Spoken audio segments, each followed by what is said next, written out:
Greetings, folks. I am Zazubaar, and welcome once more to ZGC Monthly Reviews. With me, as always, I have the fantastic GORIZARD 7.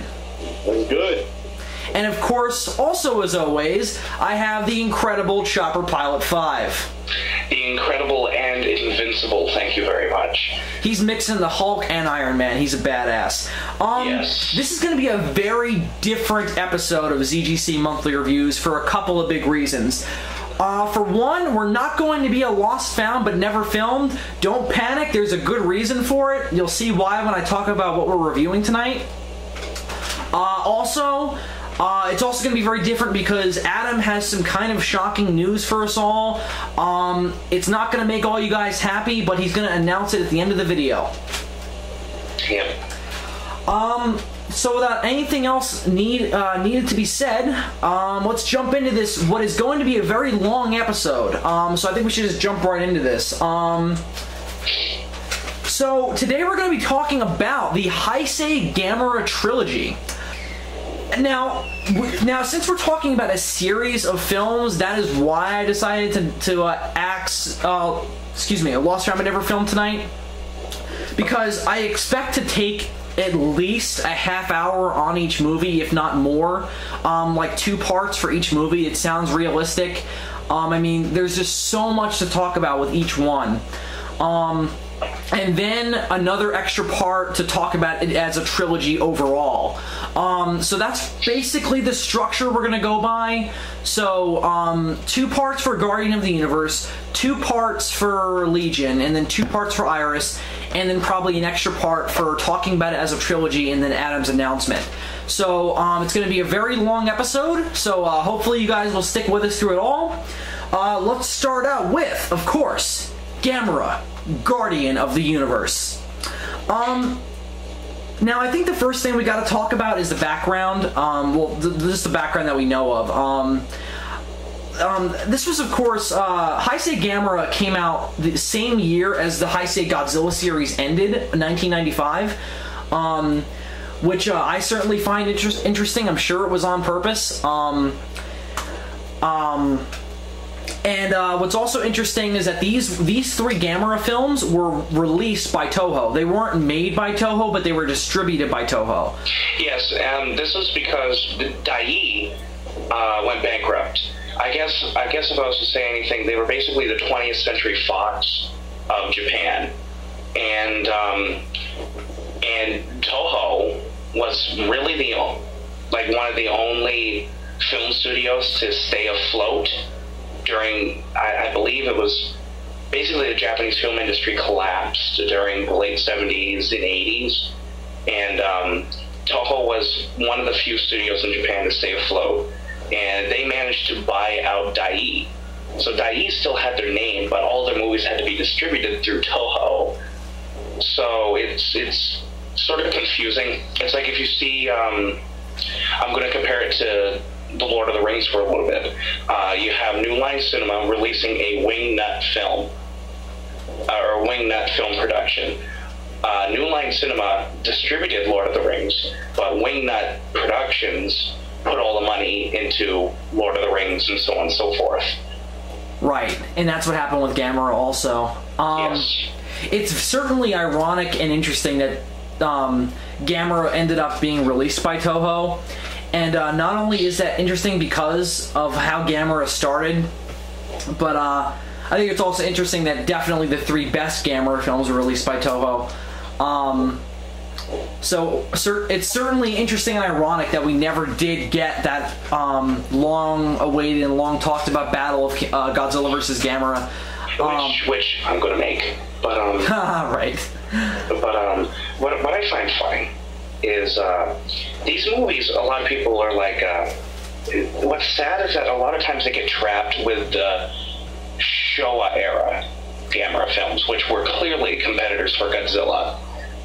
These movies really aren't.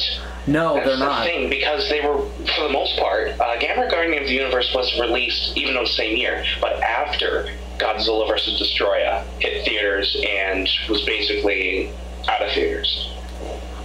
So they weren't even really meant to compete with each other. And Well, that's just unfortunate because a lot of people do compare, like, what they ask, what do you prefer, like Heisei Gamera or Heisei Godzilla? And, like, you can't compare the two. No, you can't. They're so different. And that's one of the things I want to talk about tonight is the fact that they are so different, and that's why I think they work so well as monster movies. Yes. Gamera in the Heisei era is such a different creature than Godzilla. And he's a different creature than in the Showa era. Uh-huh. A way different creature than in the Showa era. And certainly more interesting than he was in the Showa era, both in origin and in characterization. Yes. So that's actually the first thing I wanted to talk about was Gamera in the first movie, Guardian of the Universe. I love his new origin. I think it's a lot cooler and a lot more original than what was done in the Showa series. Yeah, you see, that's kind of where I stand with it too. It's much more cool in idea. Mm-hmm. I mean, it's confusing as hell, but it's really hard to say with the first movie that if you like his origin or not, because it's explained a lot more in the next two movies. Right. I think I just get really excited, and I think it's such a cool idea to have Gamera be created by what are essentially Atlanteans, and the fact that he is man-made is interesting because in a weird way, he's not by definition really a monster. Because a monster is generally considered to be what is a freak of nature. The thing about this version of Gamera is that he's not a freak of nature. As a turtle, he's not a normal turtle, but what he was planned to be, like what he was supposed to be, was what they got. They wanted a powerful, huge creature that could, kill the Gyaos. And in that way, I believe the Gyaos was their creation too, wasn't it? Yes. Yeah, it was. And it was a mistake. Right, but that was, yeah, the Gyaos were created almost in this, in the same vein as Godzilla himself was, of an accident of the climate, and that's why they come back in this film, and I find that really interesting. And yeah, it's really interesting that they created the monsters that are destroying them, and then they also create the monster that saves them. Yes, and I personally like that. I love it too. I think there's traditions or Japanese stories like creation myths that have nearly the same setup. So I think it's really interesting that they were able to take Japanese culture and incorporate it with Gamera, and simply the fact that they made something so stupid into something really badass automatically gets an A. One comment I read in one of my videos, I'm not going to name or point fingers here, but this comment really kind of made me angry. It was on my Blu-ray Gamera review, which is, by the way, I think the versions of these films that all three of us are going to be talking about tonight. Yes. And he said that the Heisei Gamera films were an attempt to make Gamera badass, but he thinks that they failed. A couple things. For one, not only did they succeed, they exceeded it. They didn't just make him a badass. That's common. The first time you see Gamera in Guardian of the Universe, it's an incredible shot. Like in full force. I mean, when he comes out of the harbor, and just annihilates that Gyaos bird. He is not only badass in these three movies, but he's an actual character. And that's something. Oh no, go ahead. No, you go ahead. Well, I've heard that a lot of people compare Godzilla to Batman, and I'll have to say this: I have fallen in that trap before too. And actually, no, I think if you were to compare Batman to any Japanese kaiju, it would be the Heisei Gamera. Definitely. Especially in Gamera 3. But here, he's really cool. Yeah. Oh, you know what? I forgot to bring up my thing about Shizuke Kaneko, and can we bring that up later? Sure, yeah. We can bring up him later. Write it down, and we'll bring it up at the end. Oh, no. I was going to talk about him in the last part, where we talk about it as a trilogy. Oh, okay. Yeah. Right. So I had a place for it already, but Okay. Yeah, I mean, the reason why I always defend not comparing Gamera and Godzilla is because of these three movies, and here's the basically simplified reason. Gamera is a complete hero. He's not an anti-hero like Godzilla is. He's a complete good guy. He always tries to do the right thing. Even if sometimes he fails, or sometimes he causes more problems because of his attempts to do the right thing. Godzilla? Or something else here about that is Gamera, and this is in all three of the movies, he puts himself in front of others. Yeah, and of course he's born that way. He was born for that purpose. And it just makes him such more of a character than some other giant monsters which are just there to destroy stuff. Or in the case of sometimes how Godzilla's characterized, like in the late Showa era, he was just there to blow stuff up for no reason. He was a big gun. Right, exactly. And Gamera in these three movies could have easily just been a big gun, but he's not. Yes. It's one of those ideas that works better in execution than it does on paper. It's really weird because if they would have just said, okay, we're going to do Gamera as a good guy, they could have just easily had him show up, destroy the monster that the film was considering its antagonist, and then leave, and had no characterization or had no impact on the characters. But he does. And it's fascinating, especially in Gamera 3. So now let's get into a little bit more specific. Well, actually, before we get into the story, I wanted to talk about Gyaos, because I think what they do with Gyaos is genius. Gyaos in the original, what year was it? 1967 when they released Gamera? Yes, 67. The original Gamera vs. Gyaos is nothing more than a matinee monster mash movie. Yeah. And Gyaos himself is really just there to give Gamera something to fight. He doesn't really have in that first movie like a distinct characteristic that makes him cool. I actually have to ask GORIZARD something, because I remember you uploaded the movie and you said that it's your favorite one of the Showa Gamera movies. And is that because it was Gyaos? Because of Gyaos? Or Gyaos, however you pronounce it? Primarily, yeah, but I also love it because it just continues on that dark zone that the previous two movies had. Mainly because of Gyaos. And Zazubaar is hurting my feelings right now. Oh, I'm sorry, bro. I don't like any. Don't worry, guys. I don't like any of the Showa Gamera movies.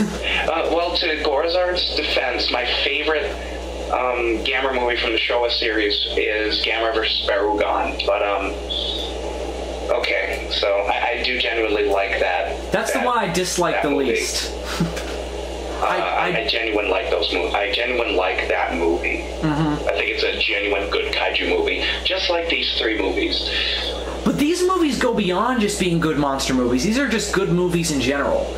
Yes, and even, I can't believe it, even Roger Ebert said that these aren't just giant monster movies. These are genuinely good movies. Yeah, and that always shocked me, because this is a guy who doesn't like the original Gojira, yet he comes up and defends Guardian of the Universe and calls it a good movie. And of course I agree. I don't necessarily agree with some of his, reasons why he likes it. I mean, I saw his review of it on at the movies, and he said some things that I thought were kind of stupid. But it just shows you how different these movies are than your typical kaiju movie. And one thing I want to say right out the gate, they're shot like they're not monster movies. They're shot like they're epics. Yes. To be honest, not so much with Guardian of the Universe. I didn't get that sense so much with Guardian of the Universe, but the next two movies, I definitely got that sense. Like, these movies aren't just low-budget, B-grade movies that were just made simply for popcorn entertainment. These movies clearly the writers did their research and created something unbelievably good and unbelievably original above everything, and not just a rehash of what the original Godzilla was. Or just a rehash of what Heisei Godzilla was. Yes. And it's funny, Heisei Godzilla clearly took Godzilla back to his villainous roots, but the Heisei Gamera did the complete opposite. It didn't go back to the roots, it went back to the end with Gamera as a basically a superhero. Because I think that's actually a good thing. Gamera, I believe, is truly meant to be a good guy. He's meant to be a good guy. Right. And he works better that way. Of course, especially in these three films. I remember hearing one guy, I forgot this guy's KMR, Kaiju Movie Reviews, but he says that Gamera, Godzilla is very much the big gun. He is the long-range fighter. Well, Gamera is basically the pit fighter. He fights with his fists. Yeah. And I have to agree with that, especially with these three movies. No, definitely. He's much more of a close-range fighter. And getting back to the Gyaos thing, that's something else I'd like to bring up. These monsters are smart and not stupid, or being controlled by like aliens or something. Right. Gyaos is smart. It toys with Gamera. Yes. Which I think inevitably leads to its downfall, but it toys with Gamera, and I like it. Me too. Yeah, it works really well. And I also really like, again, I always talk about this when I talk about what Legendary should try to do with bringing in other monsters into their Godzilla films, but this is partially why I say that, because it works so well in this film. Connecting the two monsters that are fighting, their origins, and why they're fighting. That they're not just two monsters with unrelated incidents bringing them together.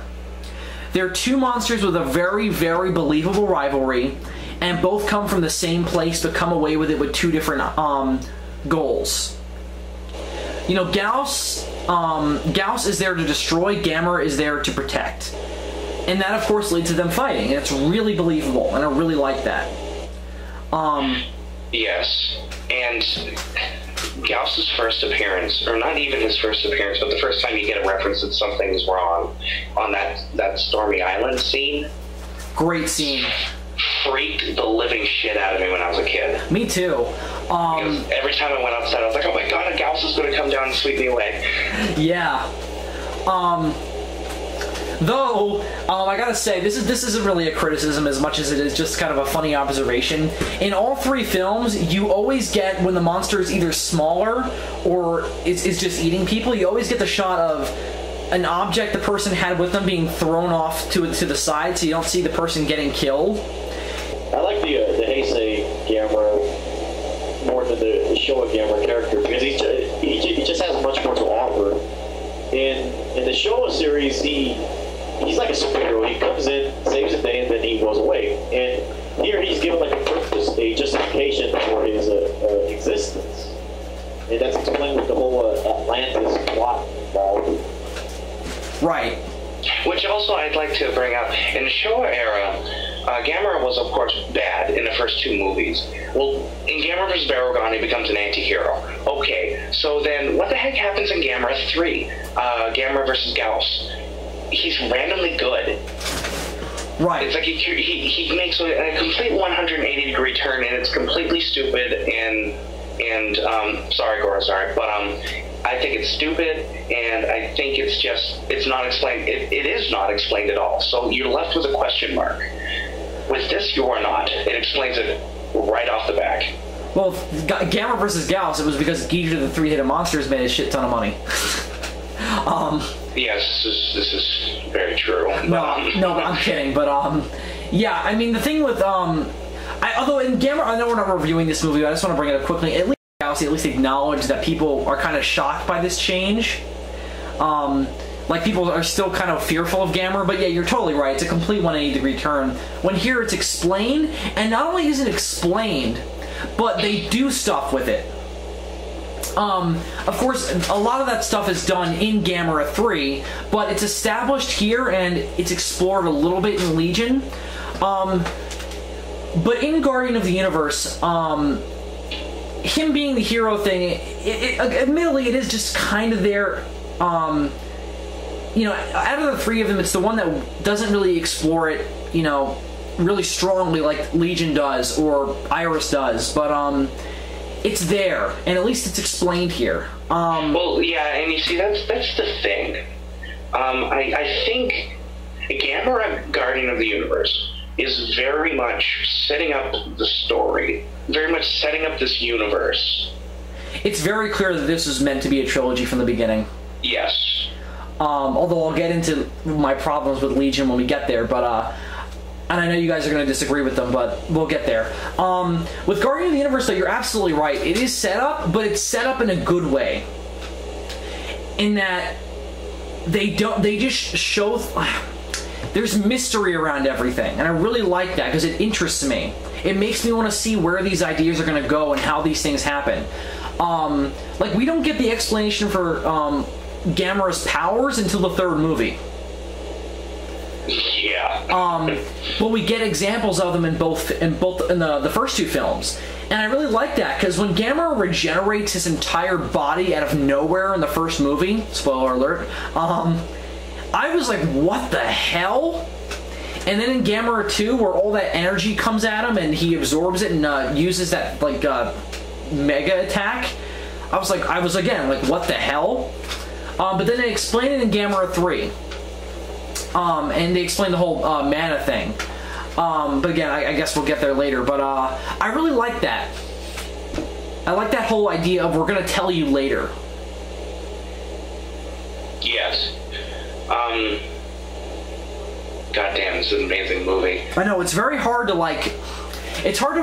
Whenever we... It's funny, because whenever we talk about bad movies, it's very easy to explain why we think it's bad. But with good movies, it's hard to explain why we think it's good. Or why it's great, even like these are.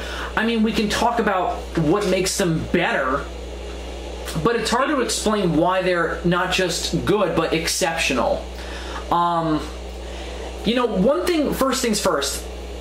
These three movies, they, again, I touched on this earlier, they not only make Gamera a hero just so he can be a big gun, they do things with it. They do things with the politics of it, and the social things of it, and the characterizations of it.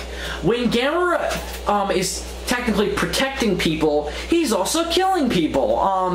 When he fights the... I guess, again, we'll get to this later, but it happens in this film, too. When he first arrives in, I believe it's Tokyo, if I'm wrong, correct me, with the dome thing. When they're capturing the Gyaos in the dome. Yeah. Great scene, by the way. That is Tokyo, right? Yes. Okay, just making sure. That is a great scene. I want to talk about it specifically a little later. Is that he's not only fighting the Gyaos, but he's also kind of destroying the city while he's trying to get to the Gyaos in the dome. Yeah. And of course, this leads to the big ethical debate of what should we do about this? And not only this, though this is actually one of my few complaints with this movie, but not so much with the next two movies, but what they do with the suit, the Gamera suit, only adds that much more of a character to him. I like the fact that his eyes are so expressive. I like it. Okay, we'll get to it a little bit later, but the suit in Guardian of the Universe is actually one of the few complaints I have with the movie. But really? Yes. But here you just get a sense that when you're looking into even on the Guardian of the Universe suit, when you're looking into Gamera's eyes, you're not just looking into this plastic doll thing. You are actually seeing a living creature. Mm-hmm.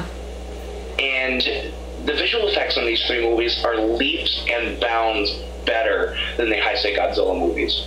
And I might be speaking blasphemy for saying that. It's funny, because I said the exact same thing to my friend earlier, and I said that this is going to sound like blasphemy, but the effects blow the Heisei Gamera the Heisei Godzilla out of the water.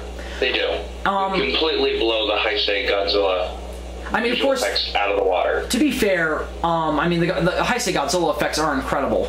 Well, in Godzilla vs. Destroyer especially, I thought the visual effects in that movie were unbelievably good. Yeah. But and I think Guardian of the Universe, of the three of them, is the one that kind of aligns with the Heisei Godzilla. I don't know, maybe you guys will disagree. Yeah, I agree with that. The visual effects are definitely the weakest. They're still extremely good, but they are the weakest on Guardian of the Universe. It looks like it was made at the same time as Godzilla vs. Destroyer was. Yes. Unlike the other two films, Jesus Christ. I think Legion, but again, we'll get to that. I'll talk about that later. But anyway, the effects in this film are really good, but there are some parts where it looks like pseudomation, where the other two films don't. They look like model cities. Yeah. Especially the final battle, there's a lot of scenes that look like they're miniature cities. The only time that I had a hard time saying those are miniature cities were, of course, the first time we see Gamera, because it's shot at night, and when it's shot at night, they can hide a lot of the foaminess. Right, exactly. That's my favorite scene in the movie, by the way. Yeah, the oil scene, the scene where Gamera is destroying, or he's having that final fight with Gyaos in the oil field. I could not tell that those were miniatures. Well, it could just be because there's a lot of explosions going on. Well, this is true, but I mean, again, some of it has to just show with the fact that these people. I mean, they also do this in Gamera 2, Advent of Legion. They have balls because they don't do it at night. They do it during the daytime. Right. And if you're going to shoot a scene like this during the daytime, you'd better make sure that your miniatures are friggin' good. Uh-huh. And I do believe that in Gamera Guardian of the Universe, the visual effects crew did their damnedest. This is clearly... I believe Gamera Guardian of the Universe had the smallest budget out of all of them. I believe it was actually smaller than Godzilla vs. Destroyer. This is Guardian of the Universe is very much so a film of, we're going to prove ourselves to the company, but also to the public, that Gamera isn't just a knockoff of Godzilla, and that it can be cool. And that it can be either just as good or better even. And that's how this film comes off to me, and it's an example of, we're doing a lot of stuff with a smaller budget. I mean, not like this. It's not like even this movie had a small budget, but it had a smaller budget than what the Heisei Godzilla films had, for sure. I mean, I don't know how many people in the 90s were clamoring for a new version of Gamera. So, yeah, this is true. I think that this movie definitely had to prove itself, and I think it succeeded very, very well. I think the trilogy or the 2 films that come after this are testament to that. Well, you know what? We're talking an awful lot, Zazubaar. We are. GORIZARD speak. We should. This is true. GORIZARD speak. Say something, damn it! Alright. Yeah, Gamera Guardian of the Universe is generally a good film, but it's a film intended for kaiju fans only. If you show this to someone who is not a kaiju fan or just doesn't respect monster films in general, they're not going to like it, because I showed this film to my cousins, and they found it cheesy and laughable. And I'm like, wait, what? No, this is Gamera Guardian of the Universe. You're not supposed to think that. Then I later found out that Roger Ebert liked it, and I found out he liked it for the wrong reasons. Exactly. Yeah, he thinks it has laughable acting, a ludicrous plot, and second-rate special effects and dialogue. And I'm like, okay, this guy's not getting the point. Yes. This is, for the fans. It's for kaiju fans only. It's not for just everybody. Go ahead. No, go ahead. I was just gonna say, it's kind of like, what's the word? It's kind of an A-B movie, if that makes any sense. Yeah, it's an A- movie. It's probably because of the budget, just like Chopper said, because it has the lowest budget out of the trilogy, and they could have done more if they had more money than what they were given. And the movie's short. It is shorter, yeah, for sure. And I guess I don't totally agree with GORIZARD, this being a movie for kaiju fans only, because my friend Nathaniel is not a kaiju fan. No, not Nathaniel. My friend Andre is not a giant monster movie fan at all, but I showed him this movie and he really liked it. He thought it was creative, it was new, it was fresh, and not like the stereotypical giant monster movie attacking a city, which was what he was expecting.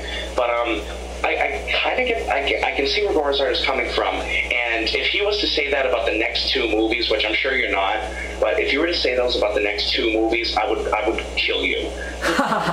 No, Iris is a movie, if you like film, you're gonna like that movie. But this... I'd even say that about Legion, to be honest, because I love Legion. I will get into that when we talk about Legion, because I don't necessarily agree. We'll get into that later. But with this movie, I can see where GORIZARD's coming from, because it's certainly... I wouldn't say that if you like cinema, you're going to like this movie, because It certainly demands suspension of disbelief with the special effects, because as you were saying earlier, there are scenes where the effects do look like they are certainly pseudomation. I'm not necessarily even saying that's a bad thing, but only no, I actually think it's a good thing. Well, because in fact, I actually want there to be more visual effects like that. Pseudomation. Oh no, me too. I'm a huge fan of pseudomation. Me too. I mean, half of that stuff in this movie looks better than the crap that is put into Michael Bay movies. Yeah, and I think we can look at any movie. It's a non-Michael Bay movie is better than Michael Bay's movie. Yes, this is true. Let's just assume that right now. Michael Bay surpassed Uwe Boll. I mean, how is that possible? Yeah, I don't know, but he somehow managed to do that. Yeah, it's incredible. I don't know. Anyway. Gamera. Yeah, back to Gamera.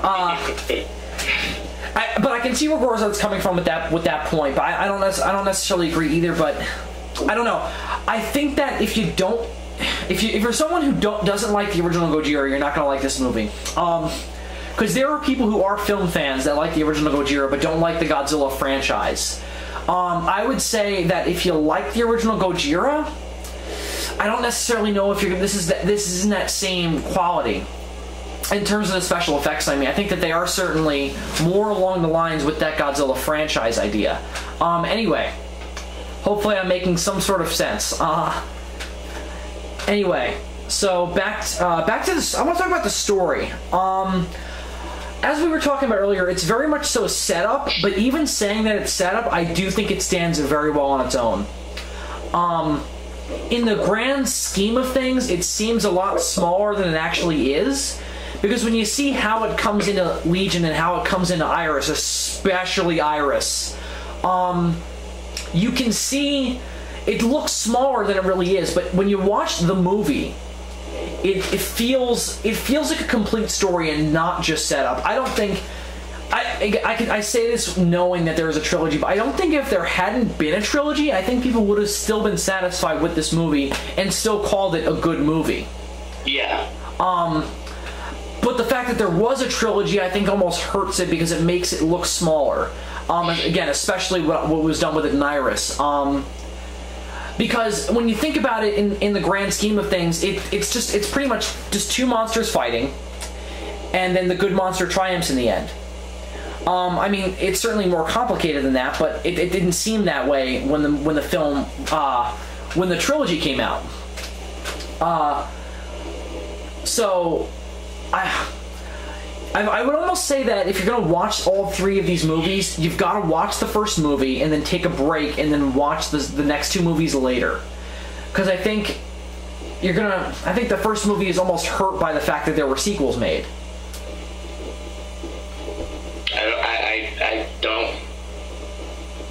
I don't agree. Okay. I probably because I don't fully understand what you're talking about, but I'm sorry. Let me just elaborate a little more, because again, we were talking about the effects before, and the effects is part of it, but I also just think the story, because the story is just a lot simpler than Legion and Iris is. I mean, Guardian of the Universe is just two monsters show up, they fight a couple times, and then there's a big battle in the end. It's a lot simpler than the other two. And then when you look at it with the other two films, it doesn't look as good as if you're just watching the first film without thinking about the other two. Well, that is an interesting point.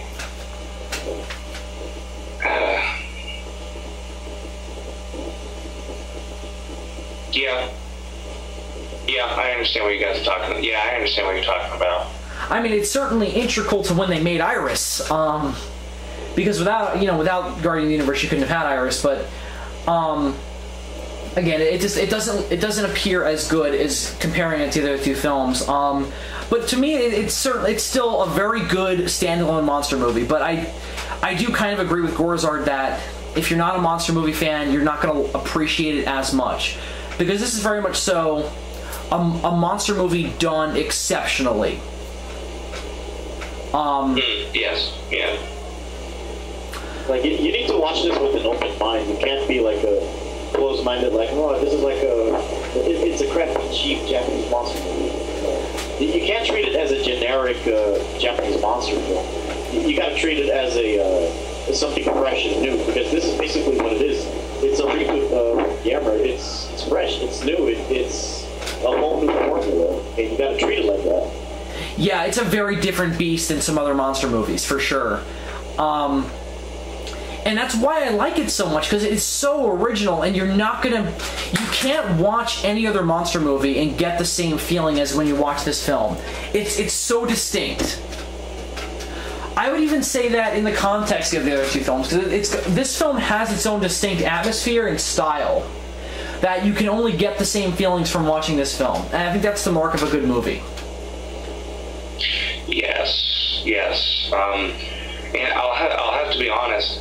I haven't. Let's see. I saw these movies when I was 8 or 9, or at least Guardian of the Universe. I hadn't seen Legion or Iris, and I remember really liking it as a kid. And even after, I saw really good reviews for it. But a lot of them were also just talking about nostalgia. And so I was like, okay, this is probably just going to be a major nostalgia thing watching these movies. No, they're not. These movies were literally, even Guardian of the Universe, even though it's my least favorite one out of the 3, Guardian of the Universe, literally, there were moments where my mouth dropped at how good it was. Yes. It's basically, if I was to say anything, it was basically, if I was to compare it to anything, it'd be like The Dark Knight. I was just about to say that. It is the Dark Knight of monster movies. Yes. This movie, well, when I heard about The Dark Knight, I thought it was going to be, people were talking about it saying it was really good, and I thought they were just like, oh, it's overrated. I was like, they're just overrating it because it's a Batman movie. But no. And I wasn't a big Batman fan at that time, and I said, this is a freaking good movie. This is how I got a sense of Gamera. I wasn't a huge Gamera fan. I would consider myself somewhat of a Gamera fan, but I wasn't a huge Gamera fan. And because of these 3 movies, I will now legitimately call myself a Gamera fan. This is the movie that turned people into Gamera fans. Yes. And this was my first Gamera film. Me too.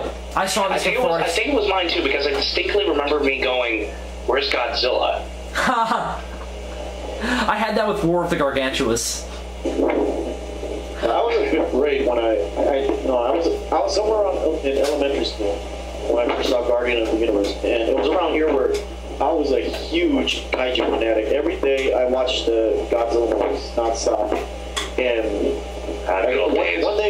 one day I was at Hollywood Video, and my dad just picked up this random kaiju movie, which he assumed was Godzilla because it had a huge giant monster on the cover.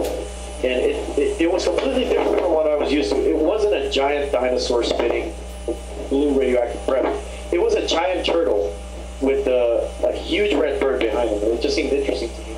So it has a really intense roar. Oh god, Gamera's roar. We have to talk about that. After this? Anyways, I saw it and I was just like, blown away. I had it 5 days, 5-day rental, and I just saw it every day. And whenever the opportunity arose, I kept on renting it until finally I bought it on DVD 5 years later. Yeah. I'm very happy to say I have all these movies on Blu-ray, but I think we can all boast that. I still have my ADV collection of. I have it on DVD and Blu-ray. I never got the DVD box set. I couldn't find it. Oh yeah, I was lucky to find it because I found it around the time when it was out of print, and they had the last box set, and I just got it on the spot. It's funny because my local FYE had it at a time when I wasn't even interested in Gamera. And then about a year later, I came back interested, and they're like, "Yeah, that's out of print." I hate it when that happens. Yeah. Anyway.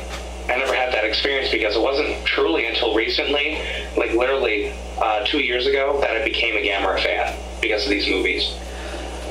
I wouldn't These even... movies aren't really nostalgic for me. I remember distinctly liking Gamera Guardian of the Universe, but what the heck? When I was a kid, I liked Godzilla versus the Sea Monster, okay? We can all have that. Yes. We can all admit that. I love how we all have that connection there. Yeah, that's our dark past that links us. I love the geek logic going on here. Yeah, it's great. It's why this show's awesome. Anyway, But what were we talking about? I saw it. What were we talking about? I don't fucking know, man. Gamera's Roar. Gamera's Roar. We gotta get on Gamera's Roar. Yeah, they use it. They use it in Godzilla vs. King Ghidorah. Toho just bought Dai. Yeah. Oh, yeah. You can still see it. Anyway, so I love Gamera's Roar to death. And I mean, it's so good that they didn't even have to tamper with it. They just reused it from the Showa era. Yeah, I want to talk about that right quick. Godzilla's Roar is like revamped for every different film. It's kind of like updated a little bit. Every generation has its own Godzilla Roar. Yeah, it doesn't stray away from the traditional Godzilla Roar everybody knows, but you still see the differences, or you hear the differences. Yeah, I mean the Heisei Godzilla sounds very different from the Millennium Godzilla. Yeah, but it's still you can still tell on that this is Godzilla's Roar. That's a Godzilla Roar. Yeah, right? you can definitely tell. It had that traditional tone. But with Gamera, I was pretty surprised that they couldn't change it. They didn't need to. The Showa Gamera films after Guardian of the Universe, and then I saw Guardian of the Universe again after I saw all the Showa films. And I said to myself, they didn't change the roar at all.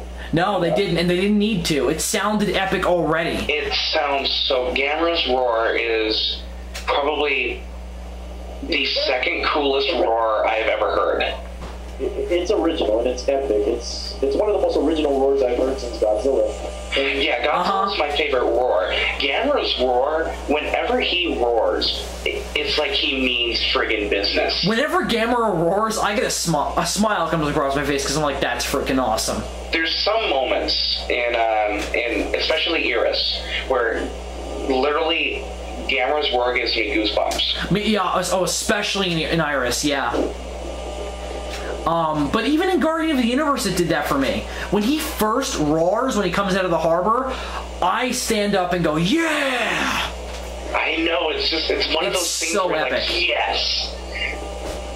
And even like the growls and the grunts and stuff they were all stock roars from the Showa era. Yep. I love the growl that they did for Iris, but I mean the Gamera and Iris, but we'll talk about that later. Yeah. Yeah, this is true. But something that I noticed too is they did change Gyaos's roar. Which doesn't bother me at all because I think it sounds much cooler in Guardian of the Universe. I have to disagree. Really? Me too. I love that too. I love the original Gyaos roar. It's one of the reasons why I love Gyaos as a character. He has such a menacing roar that actually sounds like he's saying his name, Gyaos. That always made me laugh because I never got that out of it when they said that because I was like, no, it doesn't. But I think it does because you get the sense that they do still have overall the same roar for Gyaos. It's kind of in the same way as we have with Godzilla, a little bit. Godzilla, right? They just beefed it up, and I think they added almost sounds a bit more mechanical, like in Heisei ones. But I think they could have left Gyaos's roar the same and have it just as good because Gyaos's roar. When I first heard Gyaos's roar, and this was me as a teenager watching Gamera vs. Gyaos for the first time. I remember hearing Gyaos's roar for the first time and legitimately feeling freaked out. That roar scares the crap out of me. Yeah. I don't know, maybe it's just because I like this version of Gyaos better, I don't know. But I do prefer this. This version of Gyaos is way better. And it's funny because they made him weaker. At first. Yeah. For some reason that makes him cooler to me. The one thing I'm really glad that they kept, although granted they did this with all the Heisei Gamera villains, is that they made them all distinctly killing humans. Like you see them doing it, like you see them eating them and crushing them. It's very clear that this guy later went on the direct GMK. Well, this is something else that's interesting. I guess we can get into it when we're talking about Shizuke Kimiko. But these movies, the guys who created this movie have friggin' balls Because in the Heisei Godzilla films, I mean, sure, you got people getting killed, but a lot of it happens off screen. This movie, you have people getting burnt alive on screen. Yep. You have people getting eaten. You have it's balls to walls. It's very much so horrific, but it's not just there for shock value. Yeah, it has a purpose. Right. Like it's very much so balls to the walls in Iris. Oh God, yeah, so many people getting killed. But we will talk about that. We've spent a lot of time in this movie. There's only a couple more things I want to bring up that we haven't already talked about, and that's the characters. I really like the characters in this movie. I don't know if everyone's going to agree. Asagi. I love Asagi. Asagi is really interesting. I want to talk about her more in Iris, but we can talk about her now too. The reason why I like her is because she is very much so this unsuspecting teenager. And she's hot. Yes. Well, that too. That helps. That doesn't hurt at all. No. That's the main reason why I like her. Wait, can I ask Gorizard a question? Because I know he'll know this. Isn't she Steven Seagal's daughter? Yeah, I was about to bring that up. I was surprised too because she looks nothing like Steven Seagal. I didn't find that out till watching Roger Ebert's review. Yeah. No, but yeah, she is Steven Seagal's father. Daughter, you mean? No, she's not fat or. Right. Right. But yeah, she is really interesting as a character. Yes. So Adam, you were saying something? And that's what I find so funny, is that she is this truly unsuspecting person who, I believe that's her boyfriend. I don't know. Where? Who's that guy? What guy? There's this guy, the guy that gives her the Gamera. No, they don't have a romantic relationship. He turns out to be Miss oh shit, what's her name? The main heroine. Her name is like Miss Yoshinari. No, hold on. I have the thing right here. Let me just look. I'm so stupid. I have the IDB pages right here. I'm not even looking. Miss Kusanagi. Right, that's it. Mrs. Kusanagi. I really like her too, but I'll get into her in a sec. Yeah. Oh my God, the person who plays her's first name is Akira. That's a man's name. I guess it's like Sam. Yeah, maybe. I don't know. Remember we made that joke? We said the name Akira is like the Japanese Bob. Yes. Because it's like every Japanese person has that name. Yeah. Akira Fukube, Akira Takarada, Akira Kurosawa, Akira Watanabe. Oh, yeah, it's insane. Okay, whatever. Yeah, back to Gamera. I think she's cool. She's definitely the character. She's a character I like. We're talking about Miss Kusanagi, right? Yes. Yeah. She's just so enjoyable. You know what I like so much about her? Because this is partially why Japanese movies often I like better than American movies. She actually seems like a scientist. Yes. She doesn't seem like the random scientist that we get on like Batman with the short skirts and everything. Right. She's literally sticking her hands in bird poop. Which may I just say, that's a great scene where she pulls out the glasses. Yeah, oh man. And then she pulls out that, I guess it's a knife? Yeah. Or, no, it's not a knife, it's a shaver. Look on her face. Yeah. Just says it all. Yeah, she's a great actress. Yeah. And again, she comes off like a real scientist to me, but she's also not a brainy pushover. She's assertive, she's clearly a hero, and she clearly cares about other people, but she's also kind of cynical. She clearly does not trust the government in this film. It's very clear to me that she doesn't. Because when they want her to plan the strategy for catching the Gyaos, she's like, I don't know if I want to do that. Yeah. I also like that she acknowledges that they're not really birds. And that's why she doesn't think she's cut out to study them. And I always really liked that, even since I was a kid. Because it seems more realistic to me, and I find it more interesting. But even though... Oh my God, Akira Kubo plays in this movie? Who? Akira Kubo. Yeah, he has a very small cameo, but it's at the very beginning. Yeah, he's the captain of the ship. Oh my god. The other ship. I did not know that. Jesus Christ. That's awesome. You can definitely tell that Shizuke Kaneko liked Godzilla. Oh, no, yeah, definitely. Well, they also went on to make GMK, so. Too. Kojiro Hongo makes a cameo, too. So I've heard. Yeah, he's the main captain with the, Yeah. Yeah. But, that's cool. And, this movie is so cool. Yeah, no, it is. And you see, here's another thing that I like about this movie, too. It's not like The Dark Knight that's so friggin' serious. There's in fact, that's one of my issues with The Dark Knight, is that it's so 100% serious. There's no, like, okay, you can kind of laugh here and take a breather. Well, there's comic relief in it. Gamera, if there's comic relief in it, then I don't really notice it. Except for the scene where the pencil trick. But, in Gamera Guardian of the Universe, there's the taxi driver.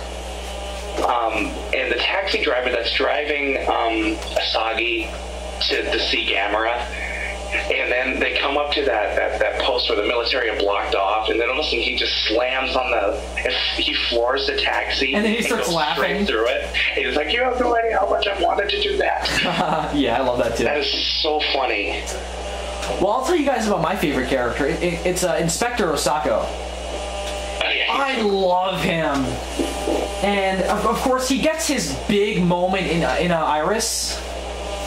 But, I really like him in this film, too. I think he's really funny, and I like how he's kind of, I don't want to say a fake cop, because he's a legitimate cop, but, he's a coward, and I really like that about him.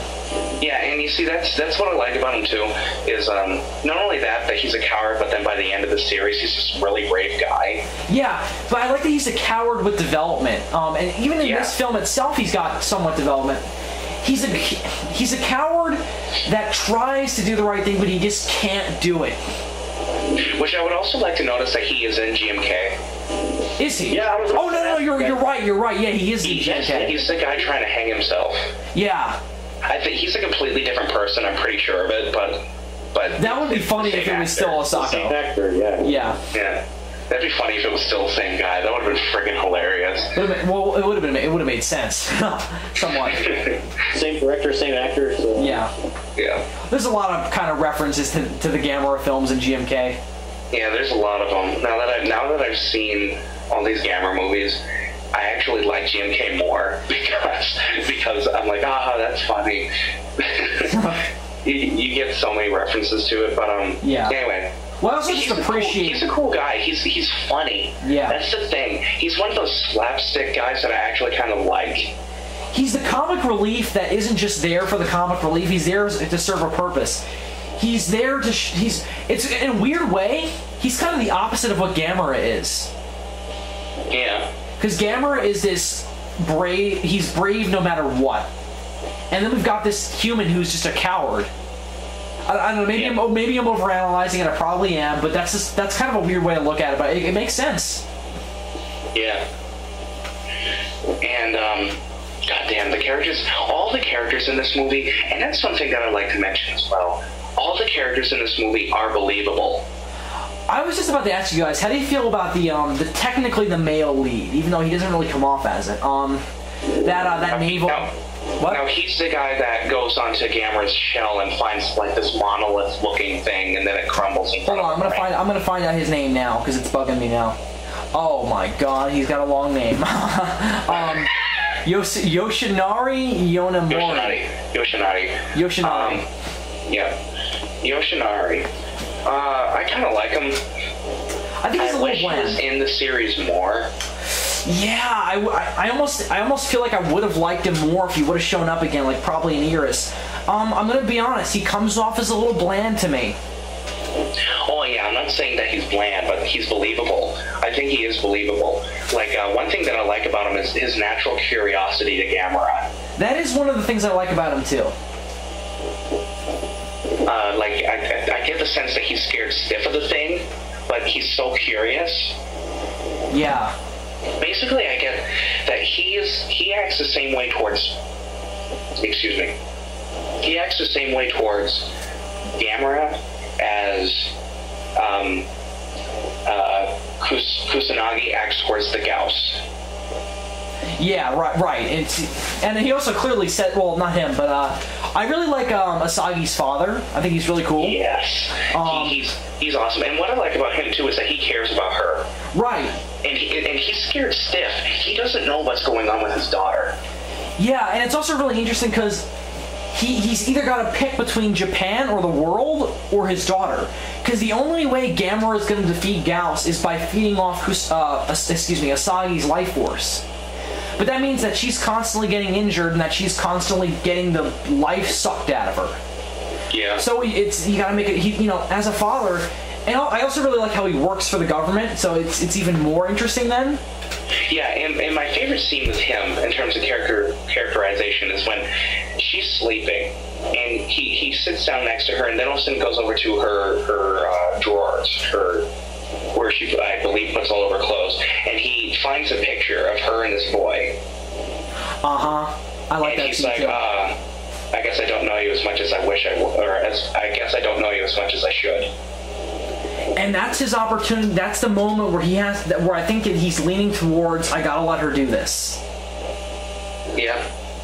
And I think I think it scares him, and he doesn't want to do it, but I think it makes him more interesting, and that's probably my favorite scene with him too, although it also might be where that part, I'm forgetting the exact line and the exact part, where he asks her something and he shakes her around like really angrily.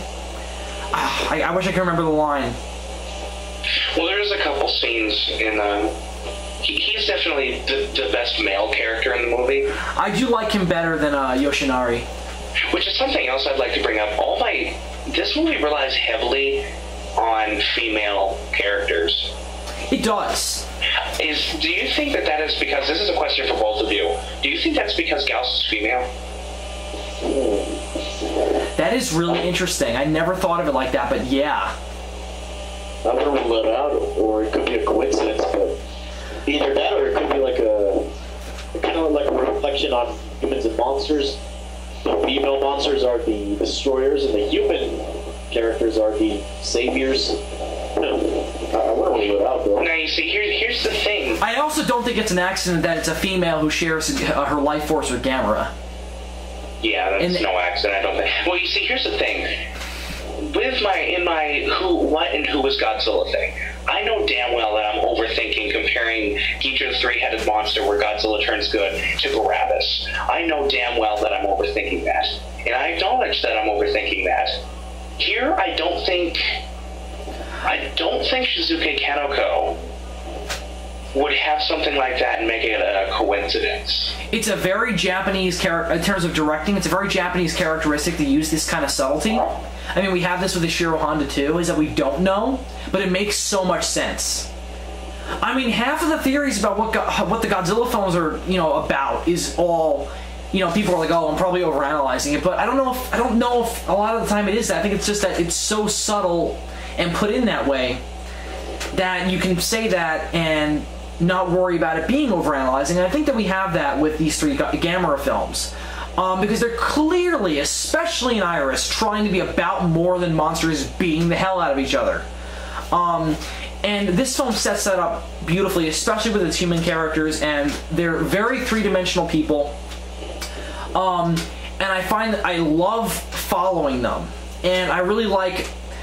one of the things that I think is really strong about Guardian of the Universe is that I genuinely like spending time with the human characters and hearing them talk and hearing them react to things. You don't always get that in other monster movies, like in Godzilla movies. I mean, sometimes we just want to see the monsters beating the hell out of each other.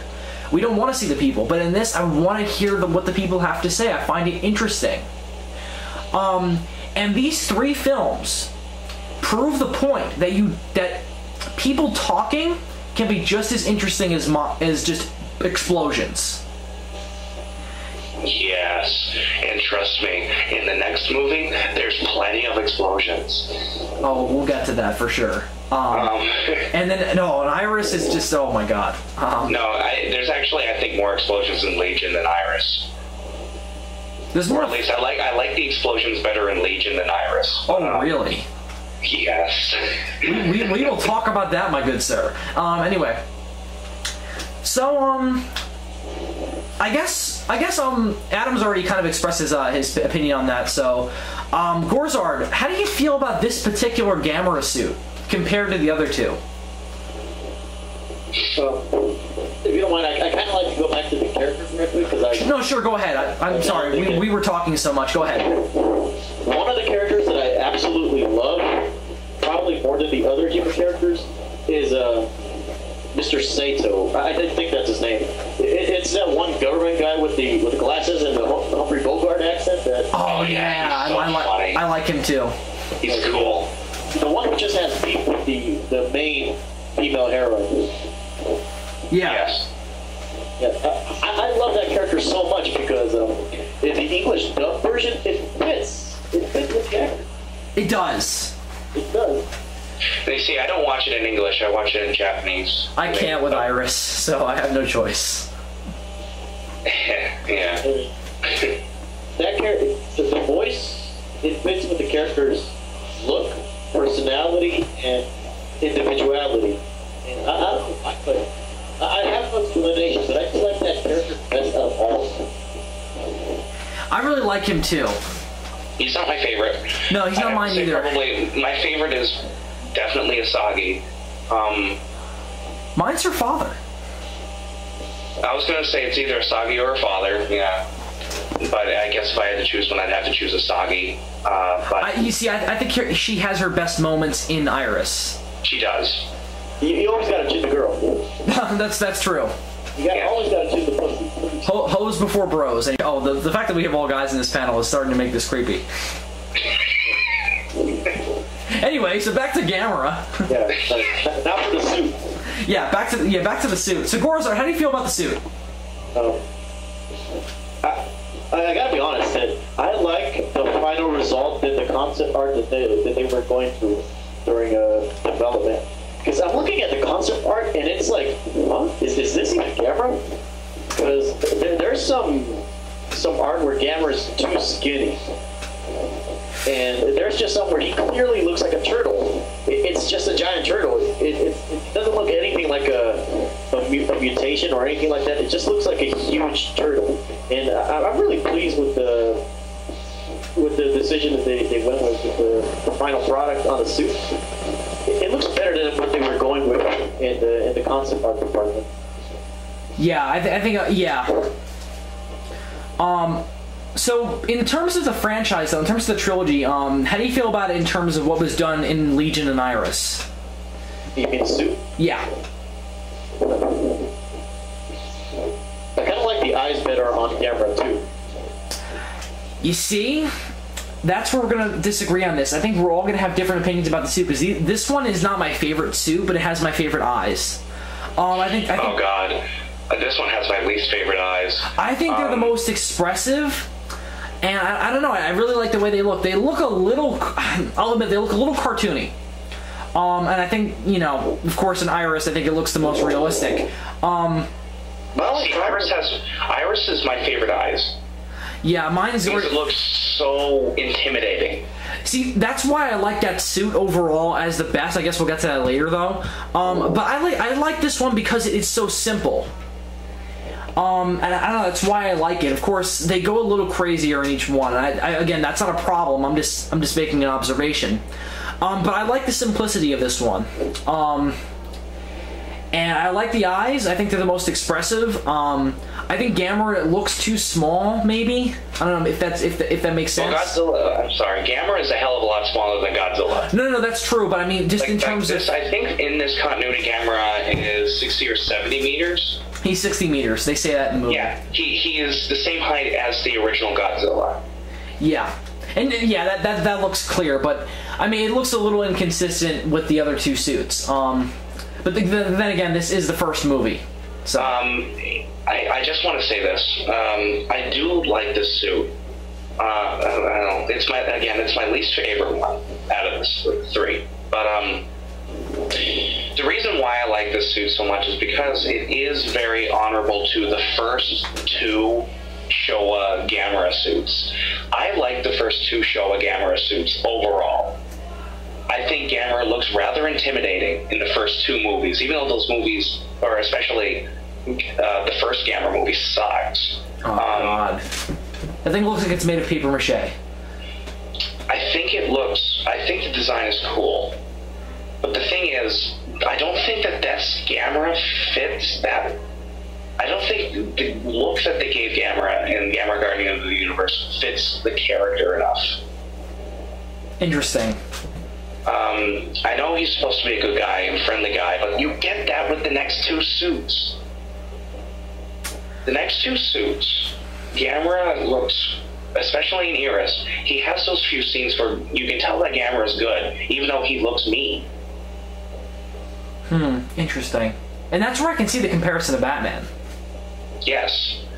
Especially on Gamera 3, spoiler alert. You should just put this throughout the entire video, just have it up above the pictures or whatever, spoiler alert. Well, I think we had that with this series in general, because we always spoil the crap out of every movie. But when Gamera is lowering Ayana down, that Gamera suit looks so scary and so frightening, but yet when you're watching that scene, you can tell that he's good. Yeah. I guess we'll get to that later. And with this suit, you can just tell it looks like a pussy to me. I don't know if I take it that far. To me, I do like the suit, but I just think it looks too weak. My only problem with the suit is that the eyes are too big. See, that's why I like them. There are some scenes where Gamera's eyes are too wide. Like they're like it almost looks like he's surprised.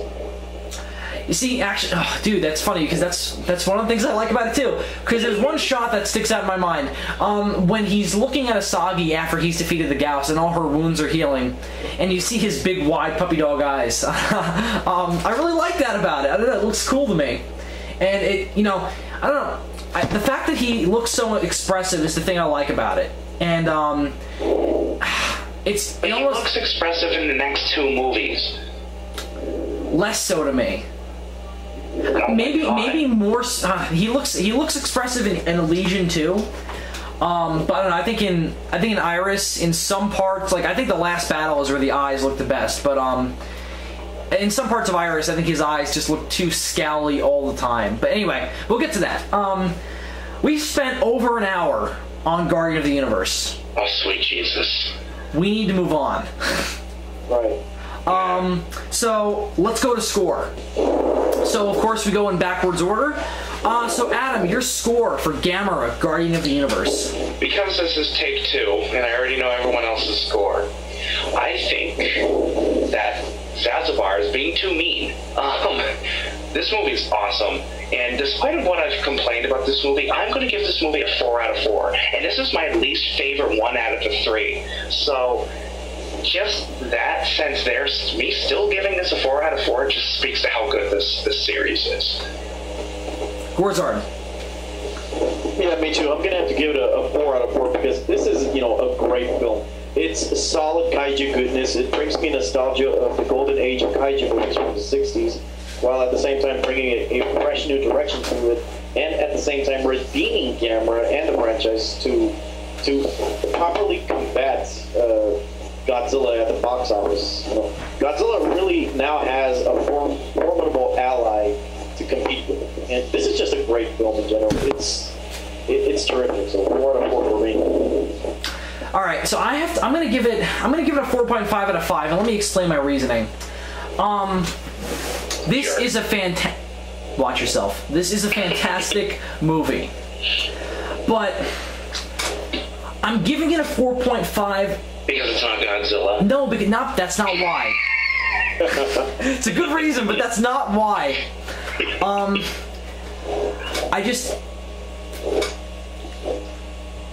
Let's bring out the hate. I don't have a hate. Okay, I have to give this a 4.5 out of 5 only because I think that there are some scenes where I don't think that the acting works that well. I should have brought this up earlier, but I think that there's some points where the acting is a little too wooden for me, and I don't know. It kind of takes me out of the movie. Case in point, excuse me. The scene where the military is bombing Gamera, I feel is a little cheesy with the dialogue. the opening scene where we have them on the ship. There's a couple of moments where it feels a little wooden to me, and some of the things they say is a little confusing. But overall, this is a fantastic, fantastic movie. I think it's got problems that are very much so overlooked by how awesome it is. But I'm going to give it a 4.5 out of 5. So let's move on to Gamera 2, Advent of Legion. So that's actually the first place I wanted to start with. This is the title. I've heard it as Attack of Legion and as Advent of Legion. Yeah, it depends on which translation you're using. On the Blu-ray, it says Attack of Legion. I'm not sure about the DVD because I don't have it. But, oh my god, I love Advent of Legion. It sounds so cool, and it fits with the religious thing. Yes. On the actual movie, it says Advent. Even on the Blu-ray, even though on the Blu-ray disc, they call it Attack of Legion. Yes. Whenever I hear Attack of something, I always think of Attack of the Killer Tomatoes. It's so funny. I know. Anyway, so back to Gamera again. So yeah, this movie, where I want to start with Legion, is Legion itself. Legion is a really interesting monster, or I guess monsters. I can't even describe what it looks like. It's so cool. And its roar is so creepy. Oh, dude, it is. And those little tiny pod thingies that like crawl out of it are so cool. They're so scary. You can definitely tell that they were influenced by the little Destroya creatures. No, for sure. And like, there's entire scenes that I feel is an homage to Destroya. Mm-hmm. Like the subway scene. Yes, the subway scene was actually what I was going to bring up, but great minds think alike. Which, in my opinion, is the second best scene in the movie. Is the entire subway scenes, but yeah. Although I guess I'll bring this up now since we're talking about it. My problem with that scene is they just randomly switch to freeze frames.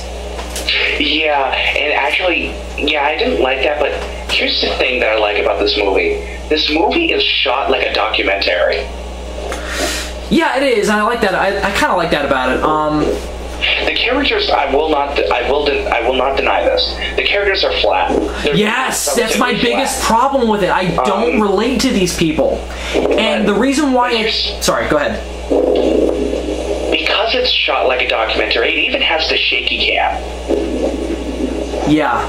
The reason why I like it is because it's shot that way. Normally, I would hate a shaky cam movie like this, but I love it in this case.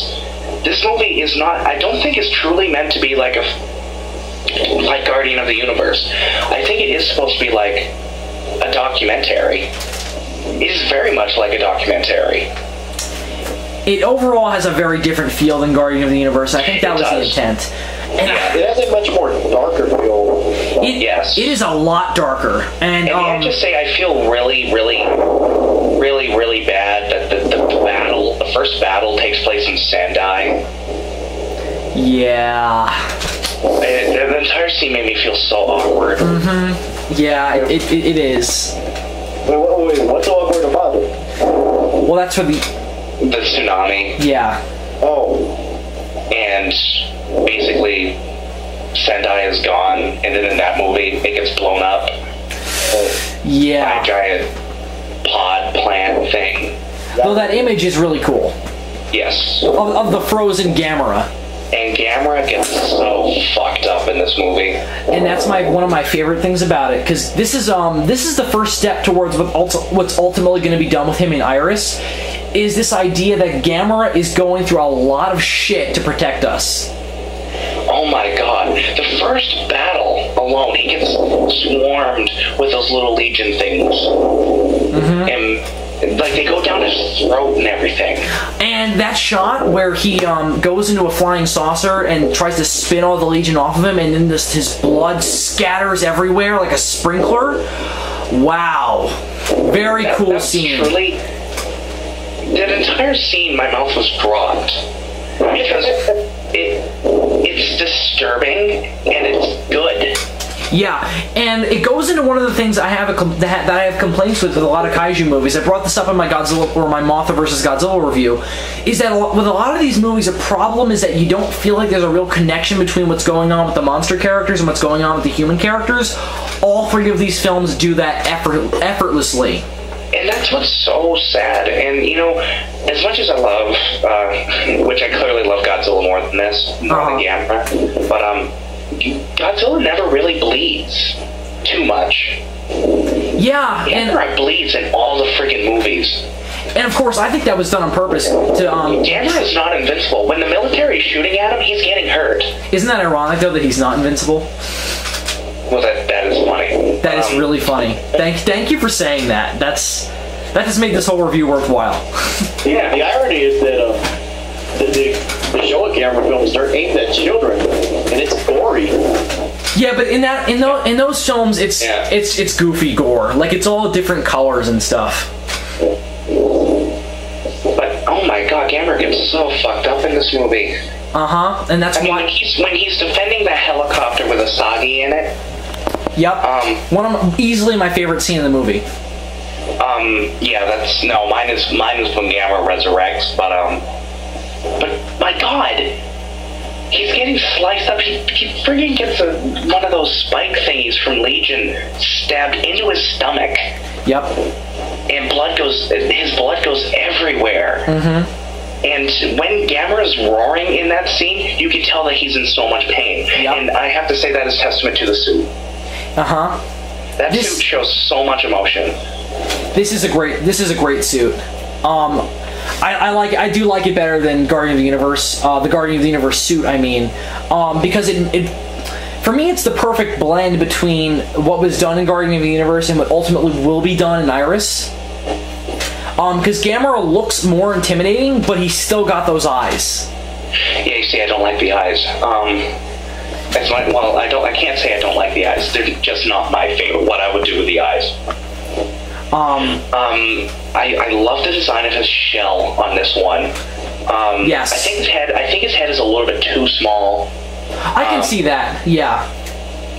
I love those fins that Gamera has in this movie. I like that too. It's like the extra spikes and stuff that he has on his arms. The scene where he wait, maybe I'm thinking of Iris.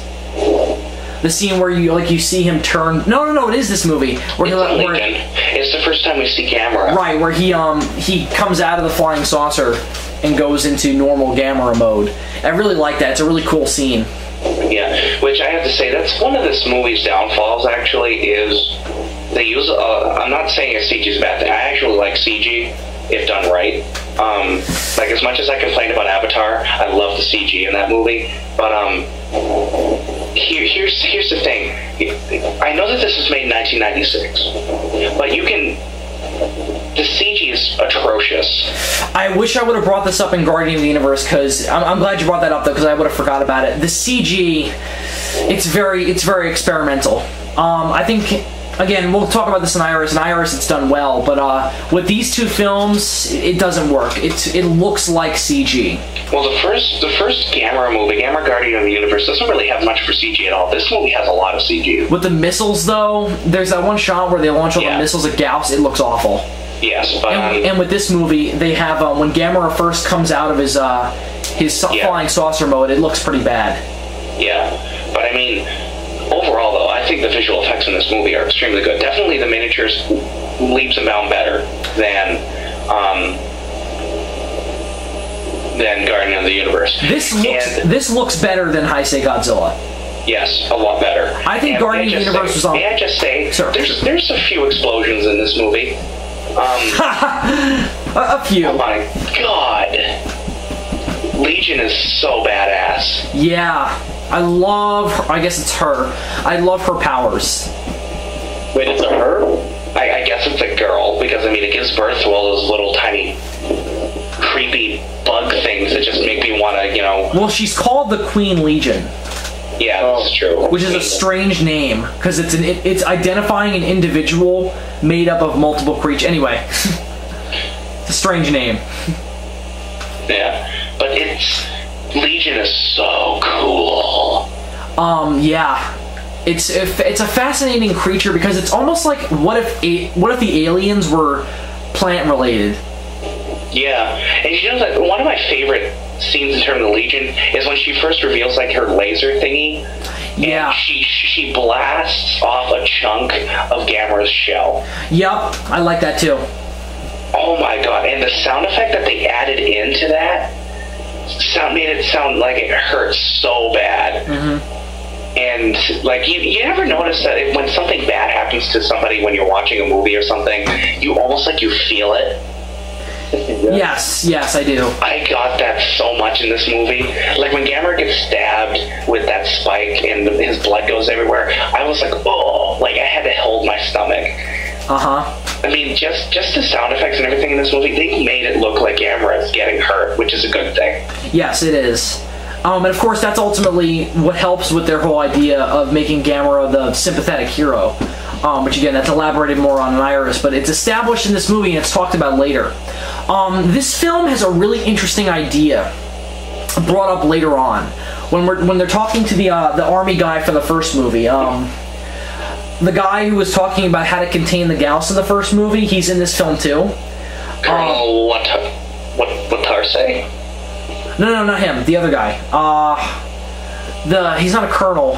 He's like a general, I guess. I'm not sure. GMK, right? What?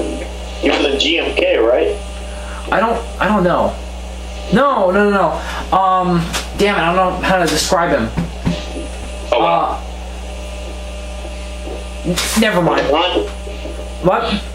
Moving on. Yeah, right. Anyway, so I like how he's talking about how why Gamera.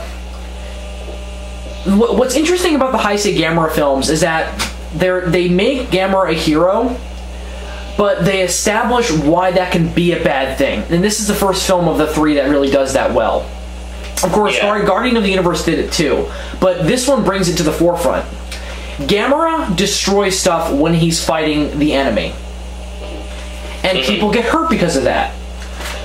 Also, I also like how the three monsters Gamera fights in these movies all start out smaller than him, and that's kind of the reasoning behind we should kill Gamera because he's bigger and he looks like he's more of a threat.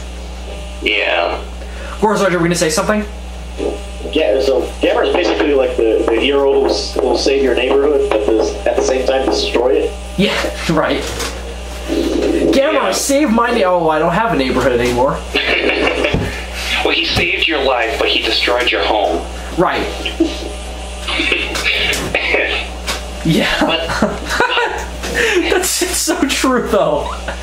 I may have just destroyed your house, but at least you're alive.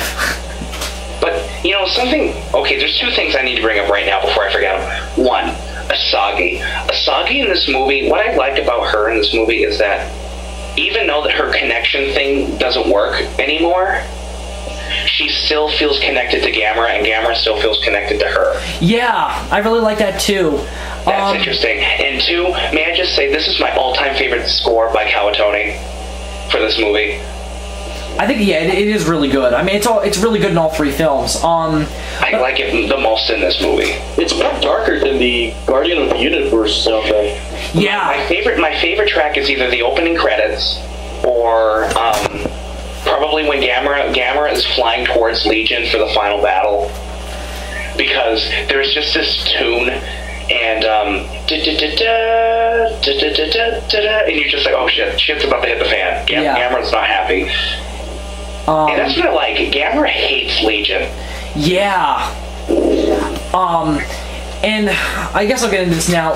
My biggest criticism of this film is that there isn't enough of a connection between Legion and Gamera. They kind of have that in the last act, but this is the film that feels like Gamera is just fighting Legion because it's a threat, and that they don't really have that connecting point. They kind of make it a connecting point in Iris, but looking at this film on its own, it's kind of a problem, since Gamera kind of gets lost in the shuffle with developing Legion and talking about Legion. Like, until he actually shows up, there's not a mention of him. I don't think. Well, you see, here's the thing. Here's my criticism of this movie. One, the characters suck. For the most part. Oh, I was going to bring that up. I'm glad you did. They're awful. But for me, the redeeming part of this movie is Gamera's characterization. Once he finally shows up. When Gamera finally shows up, you love him. Mm-hmm. Gamera in this movie is truly when you're like, Gamera's good. I mean, Right. you get that sense in the first movie, but in this movie, you're like, yeah, Gamera is a really, he's not just a giant monster, he is a character. Right. And I completely agree. This is the film that And establishes especially that. the military scenes, where they're debating, they're like, Gamera's back alive, sir. And then all of a sudden that general or that colonel goes, we need to do everything we can to help Gamera. Yeah, I really like that scene too. And then of course one of my favorite shots in the movie is when they all just put down their guns and salute him when he's flying away. This is true. I like that scene. Yeah. This movie, I love this movie. It's fantastic. Now I'm gonna say it right now, this is my least favorite of the three. I know, alright? Let me express my opinion, damn it. Anyway, and the reason is because it's the black sheep of the trilogy. Very few events are brought up from the first film. They are brought up, to be fair. There is a couple of mentions of the Gyaos, and there's such great continuity in this film. And not in terms of, like, the events, but in terms of just, like, images. Like, when they're driving through Tokyo, you see the Tokyo Tower thing that got knocked down from the first movie. Yeah. Really like that. And that's something else I want to bring up. With all the friggin' Godzilla movies, oh my god, I'm just tearing apart Godzilla and I feel so bad. I know, we're gonna get such hate. But it's not just Godzilla, it's like every kaiju series. Well, there's not that there's a lot of them. Well, there's certain movies, but, I mean, let's look at it. Tokyo gets destroyed. A year later, guess what? It's rebuilt. Except in Tokyo SOS. That's Man is rich. What do you expect? Well, they have really good carpenters, and their rates are unbelievably high. Carpenters... They have zero property taxes. In Japan. In the kaiju universe, carpenters are the happiest people in the world. Japan is the place to be. Them and architects. But you don't want to live in Japan because insurance rates are so high. Sorry. There is a giant monster tax. Monster insurance. I can imagine the commercials. Are you sick of giant monsters destroying your house and then you have nowhere to live? Get kaiju insurance. Right. But anyway, what I noticed is that it's always a year later the city's rebuilt. That is not the case with this movie. Right. Clearly Tokyo is still destroyed, or it's been damaged, and they're just starting to rebuild. Right. And I also really like how we cannot let these things get to Tokyo. We are just still rebuilding. It's a really cool, and that's the part. That's the part where they do coalesce, and that's a good thing. But I don't know. I feel like the fact that Legion aren't connected to Gamera's, I don't want to say origin, but it's like they're not connected by anything other than Legion's a threat, so Gamera's got to fight him. That's a problem for me. I don't know. It's distracting. Well, I would also like to mention, Legion's also taking it's in Hokkaido, and it's snowy, and it's during the winter, and I would like to mention that not many kaiju films take place during the winter. I like that too. But goddamn, I love this movie. This movie it's good, and above all, it's fun. It is certainly fun. It's fun. Strangely though, it's not fun in like Godzilla vs. Gigan, this Godzilla vs. Megalon sense. It's fun in a way that it's still really good. Yeah. Like, you enjoy watching this movie, and when you cease watching the movie, you're like, hey, that was a pretty good movie. I felt that way about it this time. I'll admit, the first time I saw this movie, I didn't hate it, but I didn't like it. This time I watched it, I watched it today for this review, and I genuinely did really like it. But again, my biggest problem with it is that it's the black sheep of the trilogy. But more than that, and Adam already brought this up, the characters suck. Oh god, yeah. That main lead woman, oh god, she is blander than paper. And she can't act either. Well, no, that too. She's like a sci-fi actress. Yeah. I mean, the Sci-Fi Channel. It's pathetic. Yeah, and You gotta admit, she's got some legs, though. no. I love how GORIZARD just automatically jumps to the attractiveness of these women. This is true. Sorry, but I like Asians. They're my favorite type of women. Oh, hey. We're getting a dark... I just learned about GORIZARD's sexual preference. Yeah. Yeah, preference is more like favorites. We're going to a very dark place with Going this into review. a very dark place here. Very dark. This is Gamera, goddammit. Oh wait, but Gamera is awfully dark in this trilogy. Ah, crap. GORIZARD's disturbing psyche? Gamera. I'm kidding. But I'm not you better saying leave this in a friggin' video. Oh no, of course I am. This is gold. But Gamera's, oh god, this movie, so awesome. And I mean, other than the characters completely suck. That main colonel, he's also blander than water. I'm blander than paper. Blander than water. The part where the military are like, okay, Gamera's dead. Well, he's not going to help us, so we got to defend ourselves. Once that happens, the movie gets unbelievably good. Once Gamera finally shows up for the second time when he's defending the helicopter, I love it. Yes. After that, every part of it is awesome. Yeah. All the that's the thing. I know, GORIZARD. Not GORIZARD. Sorry, Zazubaar. You brought it up too when we were chatting before videos and stuff. You think Asagi feels just thrown in at the last second? I do. I do think that. I think that she's just here because why not? You see, I got that sense out of the police guy from the first movie that you like. That is just a cute cameo, though. Laughing so hard that scene, but yeah, I mean, the thing about that scene is that it's more of just a cute cameo than it is an actual character appearance. He's not real integral to the story. Well, actually, he kind of is. He's the catalyst for trying to.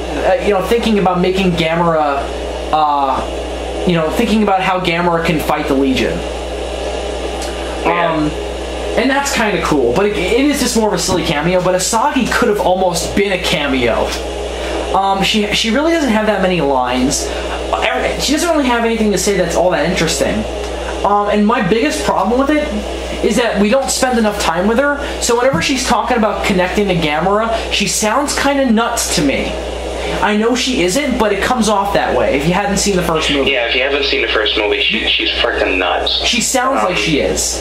But I mean, of course she's not. May I just say... Sure, go ahead. Go ahead, I'm sorry. One of the scenes that I love her in is when Gamera is resurrecting and that crystal thing shatters in her hand. Yeah, I like that too. Well, what happened? Well, what just happened? GORIZARD, you still there? Yep. Okay, good. Okay, good. But oh man, this movie, it's rather boring. The first half, the first act is boring. The first two acts are really boring. No, I think the first act is boring. The second and third act is when it gets awesome because there's lots of explosions. Okay, as much as I complain about Michael Bay doing nothing but explosions, I do like explosions. They're not done with CG in this movie. They're legitimate explosions. Yeah, they are legitimate explosions. Oh my god, there are so many explosions. I love the two scenes where Gamera destroys the two pods. I think they're awesome. When Gamera destroys the two pods, my god, he gets hurt. He dies. Yeah, but technically... Yeah, he technically dies. And, well, he technically died in Guardian of the Universe, too. Yeah. But, oh my god, this scene, I remember specifically when I was watching it for the first time, I had the biggest smile on my face, and I watched this scene 3 times, and that is when the military is attacking Legion for the first time, and Legion blows everything up, and I was just like, holy shit!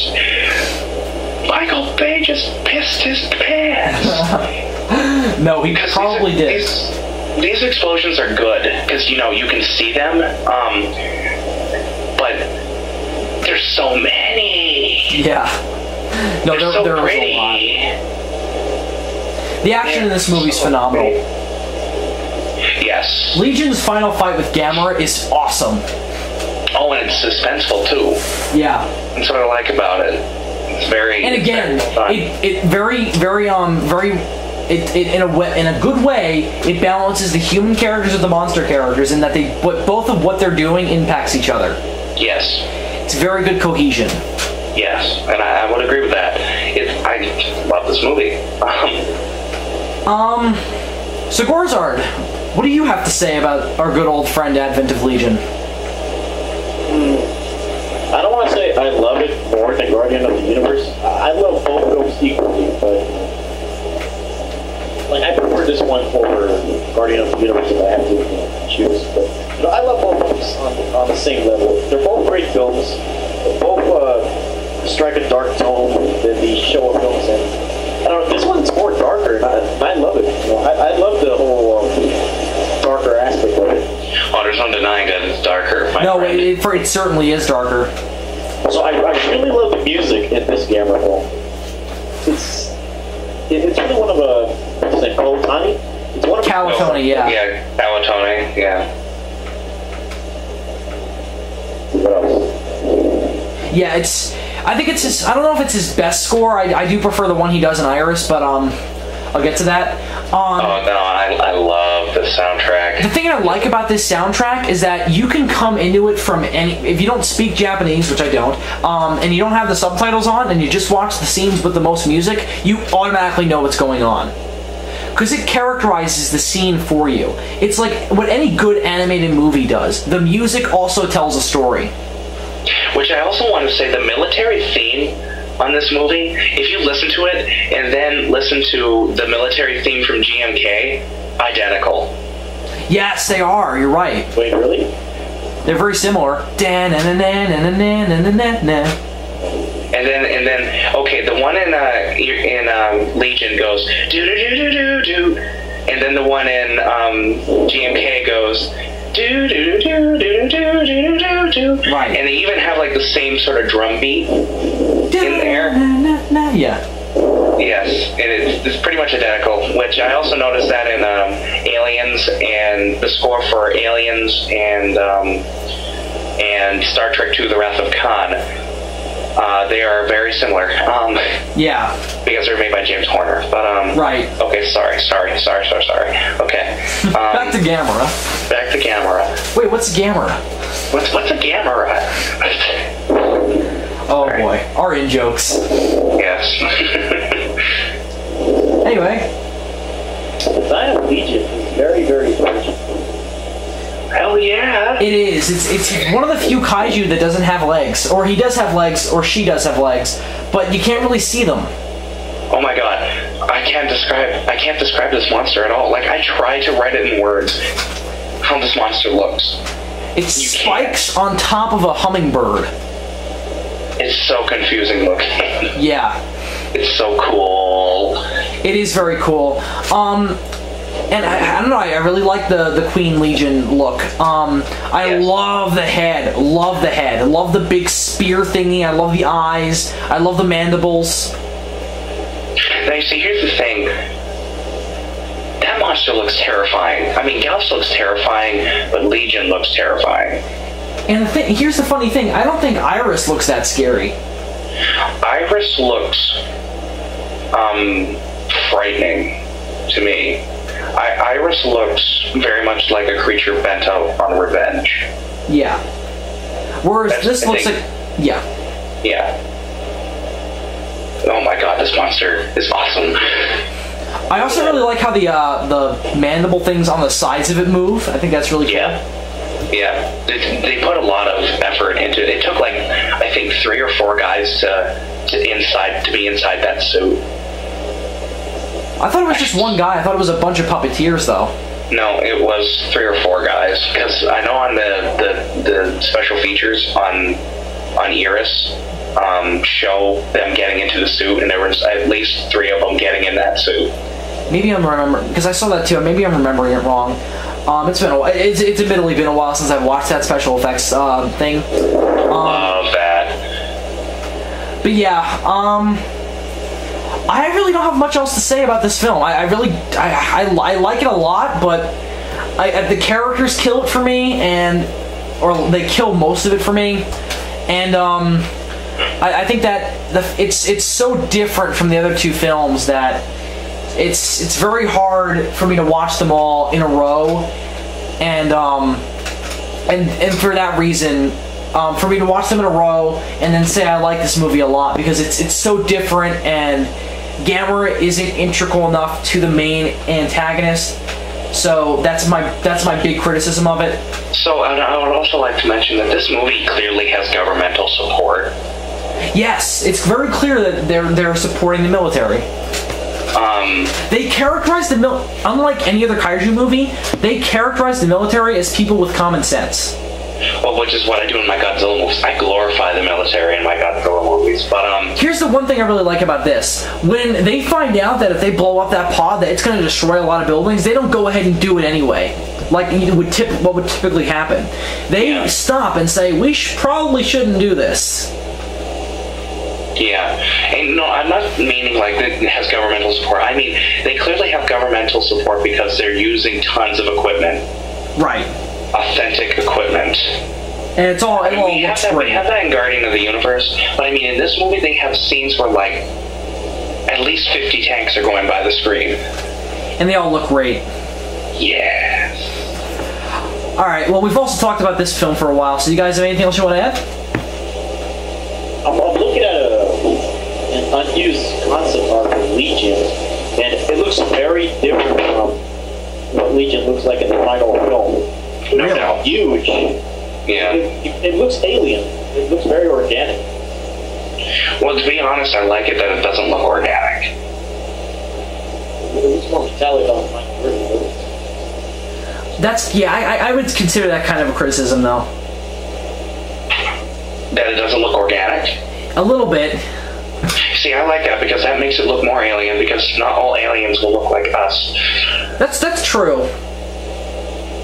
But I think that since it's the way their life cycle works is so based in what we know of our world, I think that it would have helped to make it look a little. I'm not saying terrestrial, but I think it looks a little more organic. But I don't know, it's not a big deal. Not really a criticism. I'm gonna look at this concept art that I just got sent. Say anything else? Hey. Oh, that looks kind of like Legion. That's a prototype of Legion. Hold on, I'm gonna look it up too. Oh, damn. That looks more metallic. Yeah. I mean, it looks cool. I think it looks epic. Yeah. Look how big it is. Oh, man. Anyway, we've talked about this one for a while, too. So, you guys ready to go to scores, or do you have anything else you want to add? Yes. Scores. Alright, so Adam, your score. 4 out of 4. Alright, GORIZARD, your score. Yeah, I'm going to have to give it a 4 out of 4 too, just because it's equally as good as Guardian of the Universe, and because it's more darker, and it's more serious. I love the whole documentary-esque concept that they went with. I really like that. And the whole situation with the Legion, it seems like it's an epidemic happening. I love how they treat it like it's something, very, very serious, almost like in the same vein that I don't want to go as far as comparing it to 9/11, but the whole thing about this crisis situation. It's kind of similar to the original Gojira. Yeah, I just love how they treat the situation. It's like it's a real epidemic. I just love it. It's very realistic in that form. I agree, and that's always great in kaiju movies where they treat it like it's a real disaster and the social ramifications of that. I hope they bring it with the Godzilla remake. That's for another topic. Yeah. All right, so I'm gonna give it a 4 out of 5. Blasphemy. All right, here let me explain. Bad acting and bad characters oftentimes kill a movie for me. When it's very hard to sit through scenes after scenes of people talking, I have to take points off. Because I'm bored. And I like the movie less when I don't like the people in it. And it takes me right out of the movie. The thing that ultimately makes it worthwhile and awesome is what's done with Gamera, of course. He's so much more of a character. You appreciate him so much more as a hero in this film. He just gets battered and bruised and disfigured. It's awesome. Legion is epic. The life cycle is fascinating. And ultimately, I agree with you guys. The darker tone is much appreciated, and it's much more. It's a lot scarier than I think Guardian of the Universe could be with its tone. So I'm going to give it a 4 out of 5. The fact that it is so bizarre, looking at it in context of the other two films, I've got to take points off for that. And then I've also got to take points off for the bad acting and characters. You really have been listening to Captain Logan and all them. Good God. Man, I pity you. Excuse me for not liking people. Anyway. So, anyway, we're moving on to Gamera 3, Revenge of Iris. Yeah, it's a bad movie. Anyway, no, I'm kidding. So Gamera 3, Revenge of Iris, the final film in the Heisei Gamera Trilogy. Which made me cry. Ooh. This one's a doozy. This is, in my opinion, one of the greatest kaiju films ever made. Okay, may I just say it right now? Sure, go ahead. Okay. Now, I am going to be disliked because of this. Yes, you are. There's a quote on the Blu-ray that says, the finest kaiju, the finest giant monster movie made since the original Godzilla. I agree with that. I like it as much as the original Godzilla. I can see where you're coming from. Oh my God. I knew it was going to be good. I knew this movie was going to be good. I didn't know it was going to be that good. I related this. Here's the thing. With this movie, I related with all the characters. Same here. All the characters are likable. Even the evil, even the antagonists. You sympathize with. Ayana is fascinating. Ayana is one of the most beautifully written characters ever. Yeah, oh my God. Just the fact that she's a teenager adds so much more to it. I want to talk about her in a few minutes, but the first thing I want to talk about actually is Iris itself. Oh my God, it's so confusing. All right, so here's the thing. We're gonna start Iris off with a little bit of a criticism, but also a little bit of the thing that makes Iris so cool as a monster. What the fuck is it? Now... Okay, here's what I gathered. Iris is... And I call it Iris, sorry. No, I just call it that because that's what they call it in the movie, so... It's okay, tomato. Well, I'm also saying it Japanese-wise, too. But, here's the thing. I think Iris was the first Gyaos to have not just a Y chromosome, or no, like a female chromosome, but it has an XY chromosome, making it possibly like a first kind of male or something. Yeah, because when they show that scene of comparing it to a Gyaos chromosome, they say that it's a totally different thing, which kind of leads you to assume, okay, maybe it's not actually anything related to the Gyaos. But no, it is for sure, because then later on, Miss Nagamine clearly says it's a mutated Gyaos. Because someone says, I mean, it might not even be her, but someone says that the species evolves to survive and adapts to its needs, which of course, makes you think it's a Gyaos. Also, and this is more of a character motivation thing, Ayana says to Maribe that, the reason why both her and Iris hate Gamera is because Gamera killed Iris's family too, which leads me to assume that she's talking about the Gyaos. I always assumed that Iris was like an updated version of Virus. What do you mean? Like the 1968 film, Gamera versus Virus. Virus? Yeah, no. Virus or Virus? No. That octopus monster. I don't know. I didn't get that from it. Me neither. Look at the tentacles. That's what threw me off. That's what made me assume that it was like an updated version of Virus. I don't know. Virus almost looks more like Legion to me. Really? Yeah. With all those spikes. Of course, I'll always call Virus I call it Virus. Okay, I'll call it Virus for this sake. I always call Virus the cheap version of Gigan. Yes. Even though I think it was made before. Yeah. But he looks like a cheap version of Gigan. Yeah. Anyway, so... Oh my God, this back to Gamera. So good. This is a good movie. This Okay, the other two movies we can say are good kaiju films. We can debate if they're good movies. This is a good movie. Mm-hmm. This is beyond a good movie. This is Academy Award worthy movie. It is. I think it did make it to the Japanese Academy Awards. Yeah, it won. It won. Yeah, it didn't win Best Picture. Yeah, but it won that. Well deserved. We'll get to that in a little bit. I want to talk about them specifically, but yeah, man. But in terms of what Iris is, I mean, it's clearly related to the Gyaos, but I almost like the mystery of it. Anyway. Yeah. Well, here's the thing with Iris. The design is so cool. Yeah, that's Iris very original. Looks frightening. It doesn't look as scary as like Legion does, but it's so cool. It looks like a revenge creature. It looks pissed. And that's what's so cool. One of my favorite scenes is when Ayana, though it is kind of awkward, she's like, "Oh, Iris, it's so hot." Oh my god. Were you guys thinking the same thing I was, that this is a Japanese movie and that this thing has tentacles, and then she's saying that? Yes. Okay. I was. Good thing I'm not alone. I'm sure GORIZARD was thinking that too, given what he told us earlier. Yes. Yeah, let's not talk about that. Oh my god, but the scene, overall, I think is really beautiful.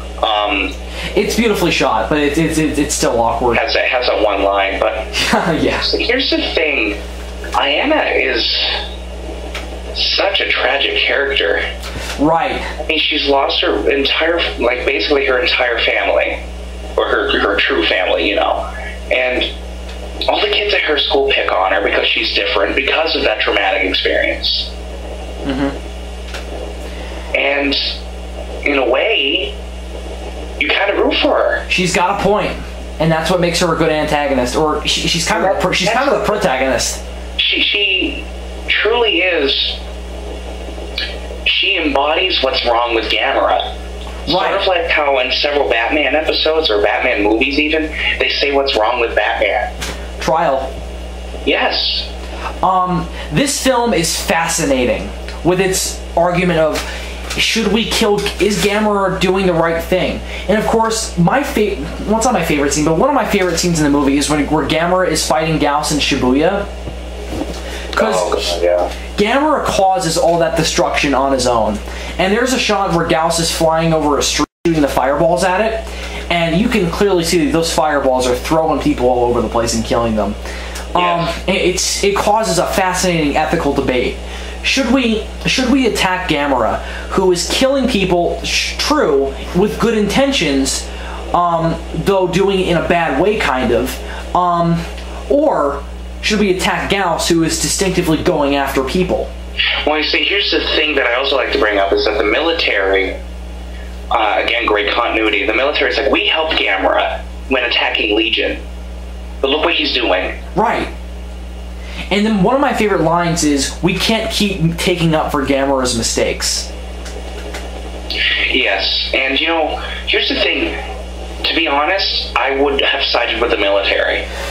Realistically, I would have said Gamera needs to be stopped. Realistically, it makes more sense. I mean, yes, but here's the thing that I also like, and that is there is another scene it's actually like nearly the very end when all the Gyaos are flying towards Japan, one of the greatest and epic. That shot's incredible of all time. But when he's like, okay, order a halt on the attack on Gamera, order all forces to attack the Gyaos. Which basically is like, Gamera's right. Yeah. And then you also gotta say this. What happens when two armies collide in a populated area? The same thing. The same thing. So that's also interesting. And I don't think they bring that up. And you know what's weird? There's a scene, Gamera saves a little boy in that scene. Right. Which is so weird. It's a good touch though, because it is, but he just killed everybody else. I'm sorry. I'm afraid that that's not going to make up for it. Yeah, but it's Here's the thing, though. I think he did that on purpose. That Shizuke Kaneko definitely did that on purpose. Yeah, I think that he clearly wants us to say that Gamera is definitely making a lot of for the right reasons. But yeah, he's creating a very interesting ethical debate with this movie. And then, of course, what's so brilliant to me about this movie, and I talked about this earlier with Guardian of the Universe, is that everything ties together with a nice bow. Everything matters in this movie. Oh my god. The main monster he fights is an embodiment of the entire point of the movie, and the entire idea that the movie is exploring. That Gamera causes damage when he's trying to save people. And then here comes this giant monster and this girl who were both born out of that. Yeah. It's fantastic. And, again, back to Ayana, I want to say that, like, that person who has a crush on her, I guess that's about all I can say. He has a crush on her. His name's Maribe. Yeah. Oh my god. All these characters are so good. And they're all 3D. And they all ultimately serve to the bigger picture, and that's what makes this movie so good. Even the little general people that are only in it for like 3 scenes, their characters change. Yep. They're not the stock military guy. They're not the 2D guy. They are complete round characters. And what I also really like about this movie is that this is an epic. Oh my god, yes. It feels huge. I mean, we hear stuff about Gamera fighting Gyaos in Peru. Yes. The U.S. military is engaging a horde of Gyaos over the Gulf of Mexico. I mean, this is a global problem. Yeah. And of course, then you've got the stuff with the mana. Which I actually like because it's not just Japan. Right. It's everywhere. And also, don't you love how they give a reason for why all these monsters attack Japan? Because they say that they're all going after the mana because Japan is like the center of it. Then, of course, my favorite bit of continuity, because it almost redeems Legion somewhat for me, is where they explain why the Legion attacked Japan. Where they say the reason why Legion attacked Japan was because there was the most center of mana here. I really like that. It's the one part where they kind of tie in Legion and Gamera, but again, it's not enough for me. But anyway, back to Iris. Okay, there's just so many elements in this movie. One, this movie is beautifully shot. Oh god, this thing is fantastic. My favorite scene in the entire film is it's all quiet, and it's when Gamera first lands to fight Iris, and there's just flames all around him. It's raining. And there's just a slow fade in between the connections between Iris and Ayana and Gamera. And it's all quiet. And the eye of the storm passes over. And the rain stops. I love that shot. That's my favorite. There's no dialogue. There's no dialogue. There's hardly any sound effect at all other than a few monster grumbles. And to me, the fact that Shizuke Kaneko was able to do this in this movie, you knew that he knew what he was doing. Yep. Oh my god, this movie is so good. Yeah. My favorite shot of this whole film is that one scene where Ayane walks away or runs away from the group and just, stares at Iris from the distance, who's coming at her. Before the scene that Chopper explains. You guys know what I'm talking about, right? The scene where Iris is walking towards her, I love that shot too. Yeah, and the rain adds so much atmosphere to the movie. And again, Kawatone's music, man. Oh my god. It's so awesome. It does. This movie is perfect. There is nothing wrong with it. There's literally almost nothing wrong with this movie. I can't think of anything. Me neither. I can't. The only problem that I have with this movie at all is that the action sequences, in my opinion, are a bit slow. Oh my god. That's one of the things I like about it, though. Me too. It's not as fast-paced as the previous films. Yeah, but I don't know. It's almost as if the suits were fragile and they were being careful with it. These suits are so good. There's one shot where I can see what GORIZARD's saying, and that's the shot where Legion and Gamera are both like nudging up against each other inside that like I don't know what you call it, inside that building. You mean Iris? What? Iris. You mean Iris? What'd I say? You said Legion. I'm so sorry. I meant Iris. My bad. Where Gamera and Iris are just kind of nudging up each other. It looks like they're dancing. That's the one shot where I agree with you. But otherwise, them fighting like slowly, it makes it more emotional, and that's why they're fighting, is because of these raw emotions of hatred. Oh my god. Oh my. Okay. I showed this. I had a friend over, and I showed him basically the fights, or the final shots of the movie where Gamera's walking away, and the flames are like all around him, and it's raining, and it's really powerful, epic music is playing by Kawatone, and I looked at him, and his mouth dropped. And I said, would you believe me if I told you that that's a guy in a rubber lizard suit? Turtle suit, whatever. And he looked at me, he's like, that is a guy in a suit? You cannot convince me at all that those are guys in suits. Those look like genuine, organic creatures. This is gonna sound awful, but this is better than all the Millennium Godzilla films. Oh my god, yes. No, I have a hard time saying that with GMK. I think GMK I even think it's better than GMK. I'm going to say that too. I'm going to say that. I think it's better than GMK's. What were you saying, Gorizard? You guys are hurting me. You're intentionally hurting me. Yeah, that was our plan from the beginning. Me and Adam were just like, how can we make Gorizard feel really bad? Right. Oh, we'll knock on GMK. You succeeded. You really succeeded. Gorizard. GMK is my second favorite Godzilla movie. GMK is a great movie, but I have to agree with Zazubaar. I think the visual effects in Revenge of Iris are better. And here's why. It perfectly blends CG with Suitimation without a hitch. The CG, you can tell it's CG. But yeah, but it almost adds more to it. CG was good. It was really good. Like, for me, this is like Jurassic Park CG. It's nearly that good. It's nearly that good. One of the best examples I can think of is that the entire battle scene in the sky between Gamera and Iris, excuse me. Yeah, it looks so cool though. And it's dynamic. Yeah. My favorite shot in that is when the military's about to fire at Iris, and then you see Gamera just appear in between them. Yup. And his head's just like between the two pilots. It's so cool. Oh wow. The movie, I can't think of anything wrong with it. All right, if anything, there are certain. Okay, you know what? This would probably be like one of my top 3 favorite movies. I will give a 100% out of 100 on like Rotten Tomatoes. This movie I would give, if not a 100%, a 99.8%. This movie is so good. Yeah. If anything, there are certain shots where the CG looks a little questionable. And it almost kind of takes you out of the movie. I don't know, there are a couple of shots. Like, one, for me,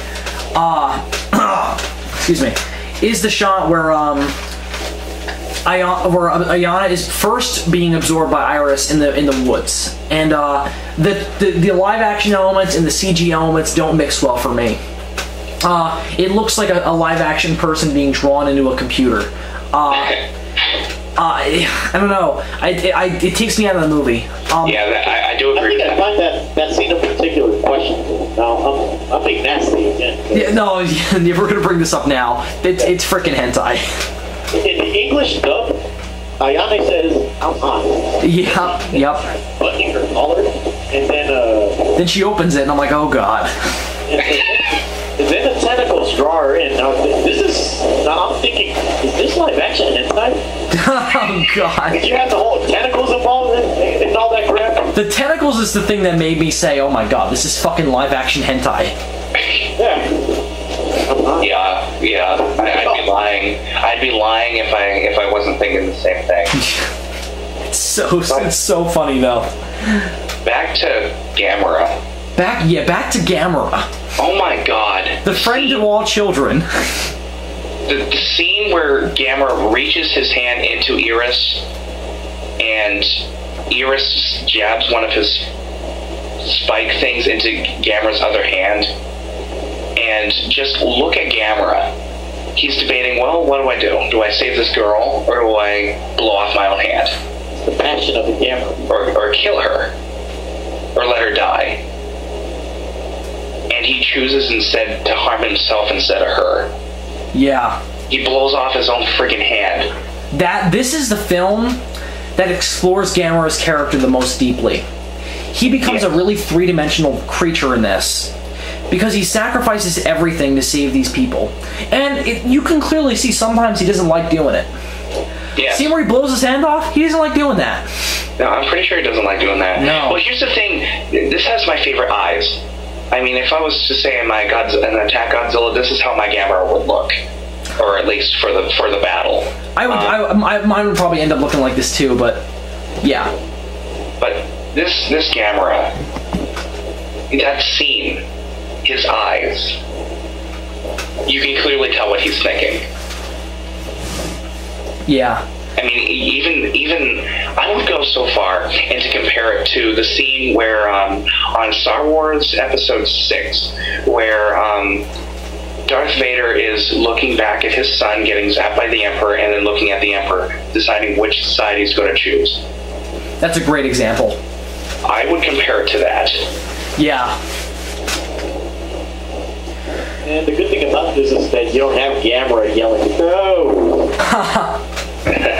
Yeah, at least Shizuke Kaneko doesn't go back and change his own movies. Yes. Let me add in an entire CG scene of showing what Tokyo looks like. Oh my god. They're not greedy. You know, Shizuke Kaneko's not stupid. Yeah, hey, come on, Shizuke.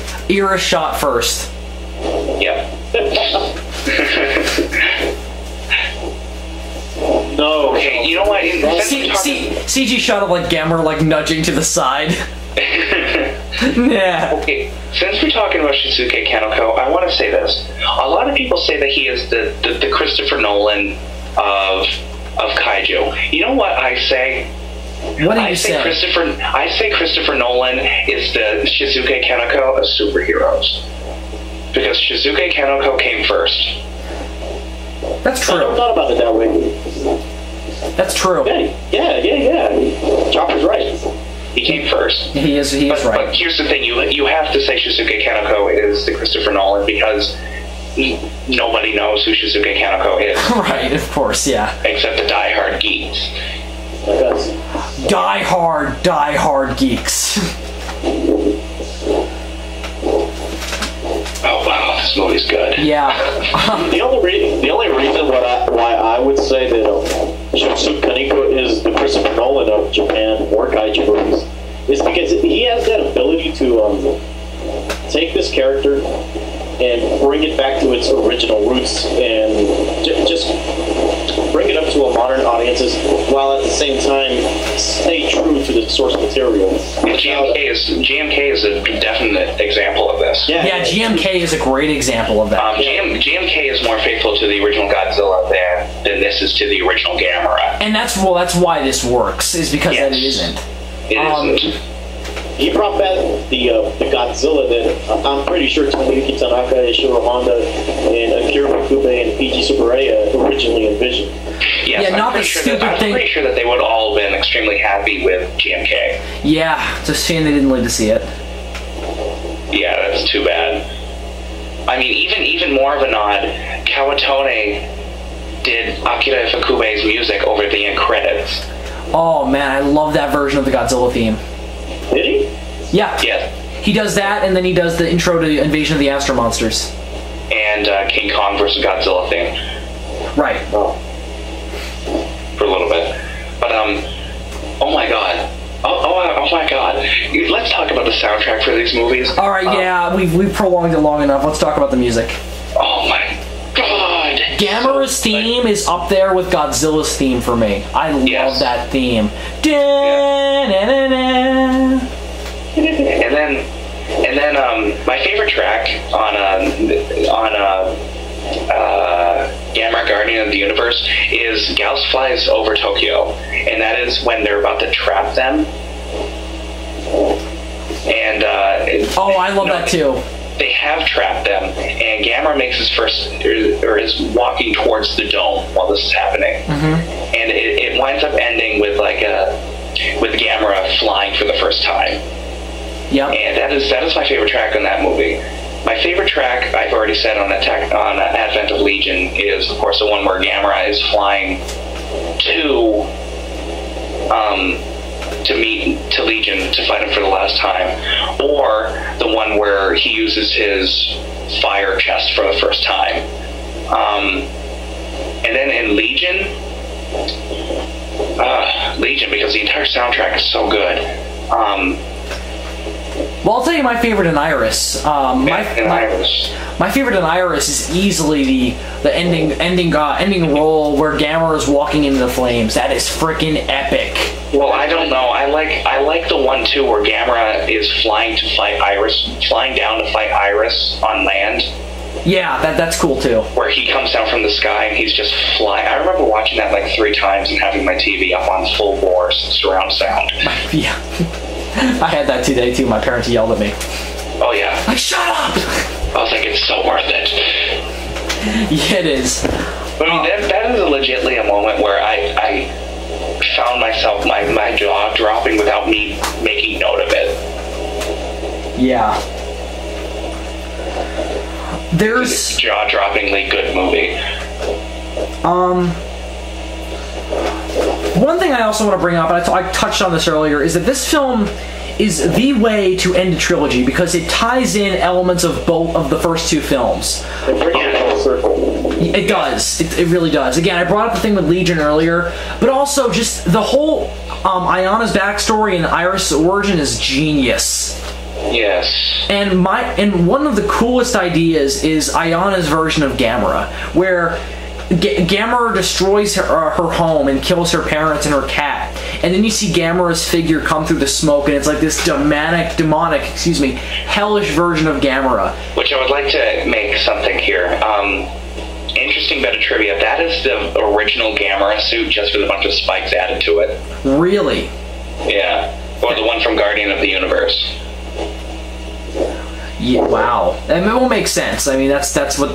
Yeah. Something else that I found really cool, and I remember when I heard it, I remember going, "Oh, that's so cool." Was when I believe it's her mother or her father is back up in that apartment, and they say, "Come here, Iris," and it's her cat. Yeah, I always love that too. Because I was always confused when reading info and reviews of Iris. Why does she call it Iris? That explained it. Revenge of Iris. Because Gamera... You never understood why it was called Revenge of Iris, because Iris technically isn't getting revenge. But, she's just getting revenge for Ayana. But, That's fine. Interesting that you... Sorry, go ahead. It's called Revenge of Iris because of the cat. As a cat lover myself, I find that cool. So good. Don't you guys find it interesting that arguably all 3 antagonists of Gamera in these films are all female? I find it funny.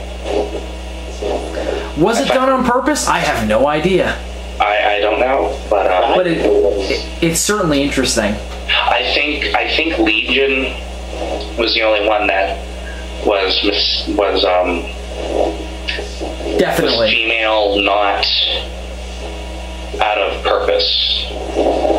Yeah, that was just mostly because of these. I think they got inspired by a wasp. Right. For Legion. The other ones, they had to be a female because they established that Gyaos is always female. Right. Yeah, I don't know. I always found that interesting. I don't know if it was done on purpose or not, but it's certainly interesting to think about. Revenge of Iris for me is incredible. It is. Which I have to bring this up because I meant to bring this up earlier and I didn't. I'm sorry, but when Gamera lets go of Ayana onto the ground and everyone's getting her out, I love how Gamera just stays there and waits. Yep. And then one of my favorite lines in the movie comes when Ayana wakes up and she goes, "Why did you save me?" Yeah, so good. Yeah. You know, this is the reason, you know, why movies are good. They have ideas, and they use their action and their spectacle and their effects to tell about these ideas. I think sometimes people forget that what film is for. You know, film is to tell a story, but oftentimes, you know, filmmakers will use it to make money. Gamera 3: Revenge of Iris takes its action and then uses it to tell a story and express an idea. This idea is vengeance, and what vengeance can do to people. It ruins Ayana's life. When she's inside Iris's body, she has those flashes of, I'm the reason why Iris came back to life, and then Iris killed my new family. Yeah. Because of my need for vengeance. It's really interesting and really tragic. Because then when she starts crying and says, I'm so sorry, I'm so sorry, it's so tragic. Yeah, she gets it. Mm-hmm. That's what's so good. That actress deserved an Academy Award. That's an amazing performance. I would compare this to a Francis Ford Coppola movie, or those scenes to a Francis Ford Coppola movie. Sort of like how on the end of Godzilla 2000, you see, I get the same sense at the ending of Gamera, Revenge of Iris. Its ending and the ending to Godzilla 2000. It embodies what both characters are. Right. Because at the ending of Godzilla 2000, they asked the same question: why does he keep protecting us? And then they do that in Iris as well. Yeah, they do it. They do it. And I like that those two shots are similar. I think it's very indicative. As you said, it's very indicative of both characters. And you know what? To be honest, I like it how they leave it a question mark, the ending. And then, you know, if I was to conjure up an ending in my head, I think Gamera would die. Well, if you watch the fan film, he does die. So I've heard. And Shizuke Kanoko actually went as far to say that this is probably what I would have done with it when he saw that fan film. Yeah. Which I want to see so bad. I want to see it so bad. I mean, I'm sure that there is no English subbed version. Yeah, but I still want to see it. Yeah. I just want to see the scene where Gamera... Of course, one of the ideas in that... I guess I'll touch on Gamera 4 Truth briefly, since it's technically in this continuity, even though it's not an official film. Is that one of the ideas that's brought up in this film, Gamera 3, is the whole Gamera graveyard thing. Ultimately, it doesn't really go anywhere with this. I don't know, maybe you guys got something more out of it than I did, but I didn't feel like that whole idea went, they went far enough with it. Like, it was just kind of there because it was a cool idea. But, you know, with Gamera 4 Truth, they made it integral. They brought in the idea that, you know, that these Gameras were mistakes, that they weren't going to fight for us and then fight to their death to fight for us. That they just, that they fight for us and then they go off and do whatever the hell they want. They destroy cities. They terrorize people. When another Gamera comes to life in that film. And, for some reason it makes me appreciate this Gamera more. Because he doesn't do that. He always devotes himself to protecting us. Yeah, I would agree with that.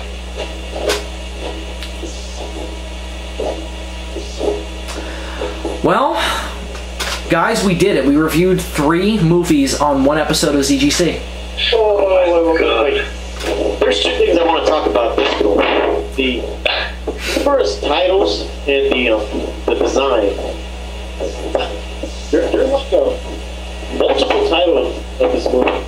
There's Gamera 1999, The Absolute Guardian of the Universe. That's the one that pops up in the end, yeah. Yeah. Then Gamera 3, The Incomplete Struggle, and Gamera 3, Awakening of Iris, then Revenge of Iris. The 2 I've heard most commonly is Revenge of Iris and then Awakening of Iris. Oh, Awakening of Iris. Yeah. Which I like Revenge of Iris the best. No, me too. Continue, GORIZARD. I really don't get the whole absolute guardian of the universe thing. It's even used in the trailers too. Well, I like it because it kind of embodies what this film is trying to say about Gamera's character, that no matter what, he will protect us. Even in Gamera 2, there on some marketing trailers, it's marketed as Gamera 2, the real guardian. So many titles. That's a funny way of calling them. Gamera, Guardian of the Universe. Gamera 2, the real Guardian of the Universe. And being Gamera 3, the absolute Guardian of the Universe. I don't know. Is this guy the Guardian of the Universe? Maybe. I don't get their game and the whole absolute real or Guardian of the Universe thing. Also, the incomplete struggle. I don't get what that's supposed to mean either. Well, I think that's referring to Gamera, that whole first fight with Gyaos isn't over because now there's this consequence to that battle. I don't like it either, but I think that's why they had it, just to be fair. Yeah, that's probably why. Probably.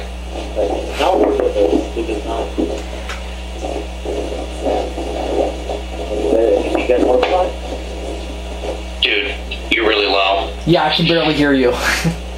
How about now? That's a lot better. I can hear you. What were you saying? Alright, the design. Of Gamera? This is my favorite design. Me too. Oh, yeah. Who's next? Go ahead. Oh no, I already said it.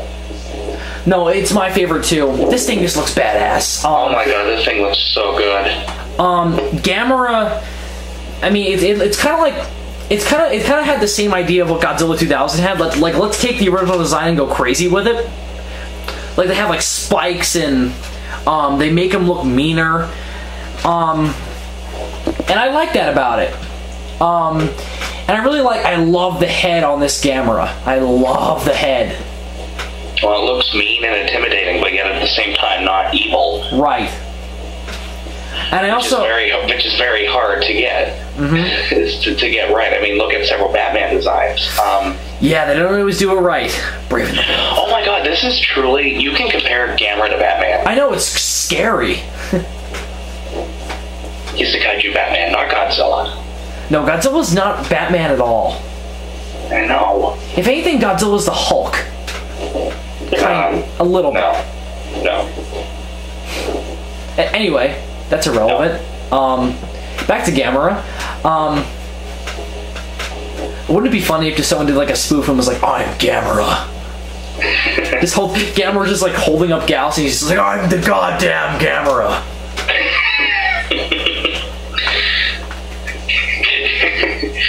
We have an army. We have a Gamera. Oh my god, that would have just summed it all up.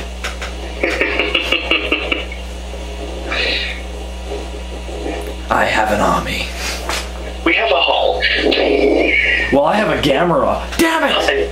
I think I'm gonna go watch the Avengers just because of that line. Oh no, that's a great line. We have a Hulk. Anyway. What's a Gamera?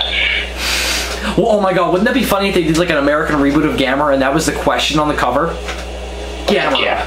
What's a Gamera? I think that's what every American is going to ask. What's Gamera? Because Gamera's not. Oh, I would love to do a reboot to Gamera. Oh, me too. That'd be a dream project for me. I would like to do Godzilla more, but. Oh no, me too. But the thing about Gamera is that he's almost more of a clean slate. You can do whatever you want with him. Yeah, and you see, here's the thing that I would do too. If somebody said, "Adam, I want you to do a reboot to Mothra," I'd do it. I would just do it because you give me any kaiju or well-known kaiju. Well, to be honest, I think Mothra has potential to being more than what she is in the Godzilla movies. Yeah. I think Mothra really has the potential, or even in her own movies, the Rebirth of Mothra trilogy. I think Mothra has a potential of being an actually kind of dark character. I think she has the potential of having a really good, decent Gamera-esque reboot. All right, well, we can talk about that later. Let's back to Gamera. How many times have we said that in this review? Oh my god, a lot. This is what happens when you make it over a 3-hour long episode of this show. All right, well, we're running low on energy, so I say we end this. This is one of the greatest trilogies in film history. Good God, yes. It actually is my favorite trilogy. For me, it blows Lord of the Rings out of the water, because a lot of people consider Lord of the Rings to be the greatest trilogy. No, this. Yeah, and the thing about Gamera is that it takes an idea that it develops over 3 movies, and then the last movie just runs with it and makes it amazing. That's what any good end to a trilogy should do. Yeah. So, I guess let's go to scores. Adam, your score for Gamera 3, Revenge of Iris. Yeah, I'm going to give it a 1 out of 4. I was going to give this movie I'm going to give this movie a 10 out of 4. That's an improper fraction. It's just that good. It's just that good. GORIZARD. Give it a 4 out of 4. All I have to say is that it's a masterpiece. I'm going to leave it at that. 4 out of 4, masterpiece. Watch it. If you don't like it, then go away. Go suck thumbs with Michael Bay. You were going to say something else. I could tell. Anyway. So, yeah. This is an incredible movie. Easily deserves a 5 out of 5. Again, it's not just a good monster movie, it's a good movie. It takes ideas, it runs with them, and it makes them fascinating. It's got likable characters, incredible special effects. Gamera is as interesting as he's ever going to get. And overall, it's just a great ride.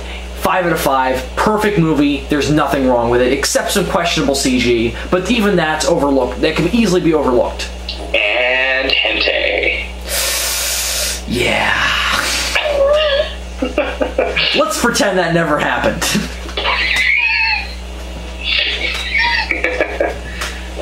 Okay. Well, I think that about does it for this episode of ZGC Monthly Reviews. Unfortunately, we're going to have to end on a Debbie Downer. Adam, your announcement. Yeah. Well, instead of just being extremely theatrical about it, I'm just going to be unbelievably blunt. I'm going to be off for the next 3 months for personal reasons, because I absolutely hate GORIZARD. And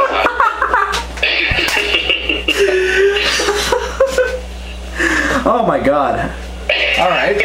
No. Thank you for being honest. No. No, I'm just going through a hard time right now. I'm going to need to, even though we only do this once a month,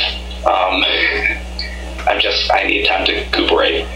So, I will see you all in 3 months. I'm still going to make videos on my channel, don't worry. Just not quite as frequent. But, and as always, even if he's not on the show, I will still put a link to Adam's channel in the description. We'll miss you, bro. It's not gonna be the same thing without you. I mean, as soon as you're ready, the spot will open faster than anything. Yeah. It'll open up faster than that guy's chest on Alien. That took a few minutes. I know. No. It'll open up faster and quicker than Kim Kardashian's marriage. Oh, well played, my friend. If I were in the same room as you, I would shake your hand. Yes. All right. Well, that'll about do it for this edition of ZGC Monthly Reviews. Thank you very much for joining us on the next episode of ZGC Monthly Reviews. Unfortunately, Adam's of course not going to be with us, but we will still. GORIZARD, hold my hand, good sir, because we're going to be talking about Godzilla 1998. Oh, I'm so looking forward to watching. I have plenty to say. Oh, me too, my friend. We were going to have fun. I think I'm going to look forward to listening to this. Oh. It's going to be unmerciful rape right here. That review will warrant rape. No, that's a total joke. I don't mean that in any degree of seriousness. Well, thank you very much for watching. I am Zazubaar. GORIZARD. I'm Trevor Pilot 5. Thank you very much for joining us, and we'll see you next month with your review of Godzilla 1998.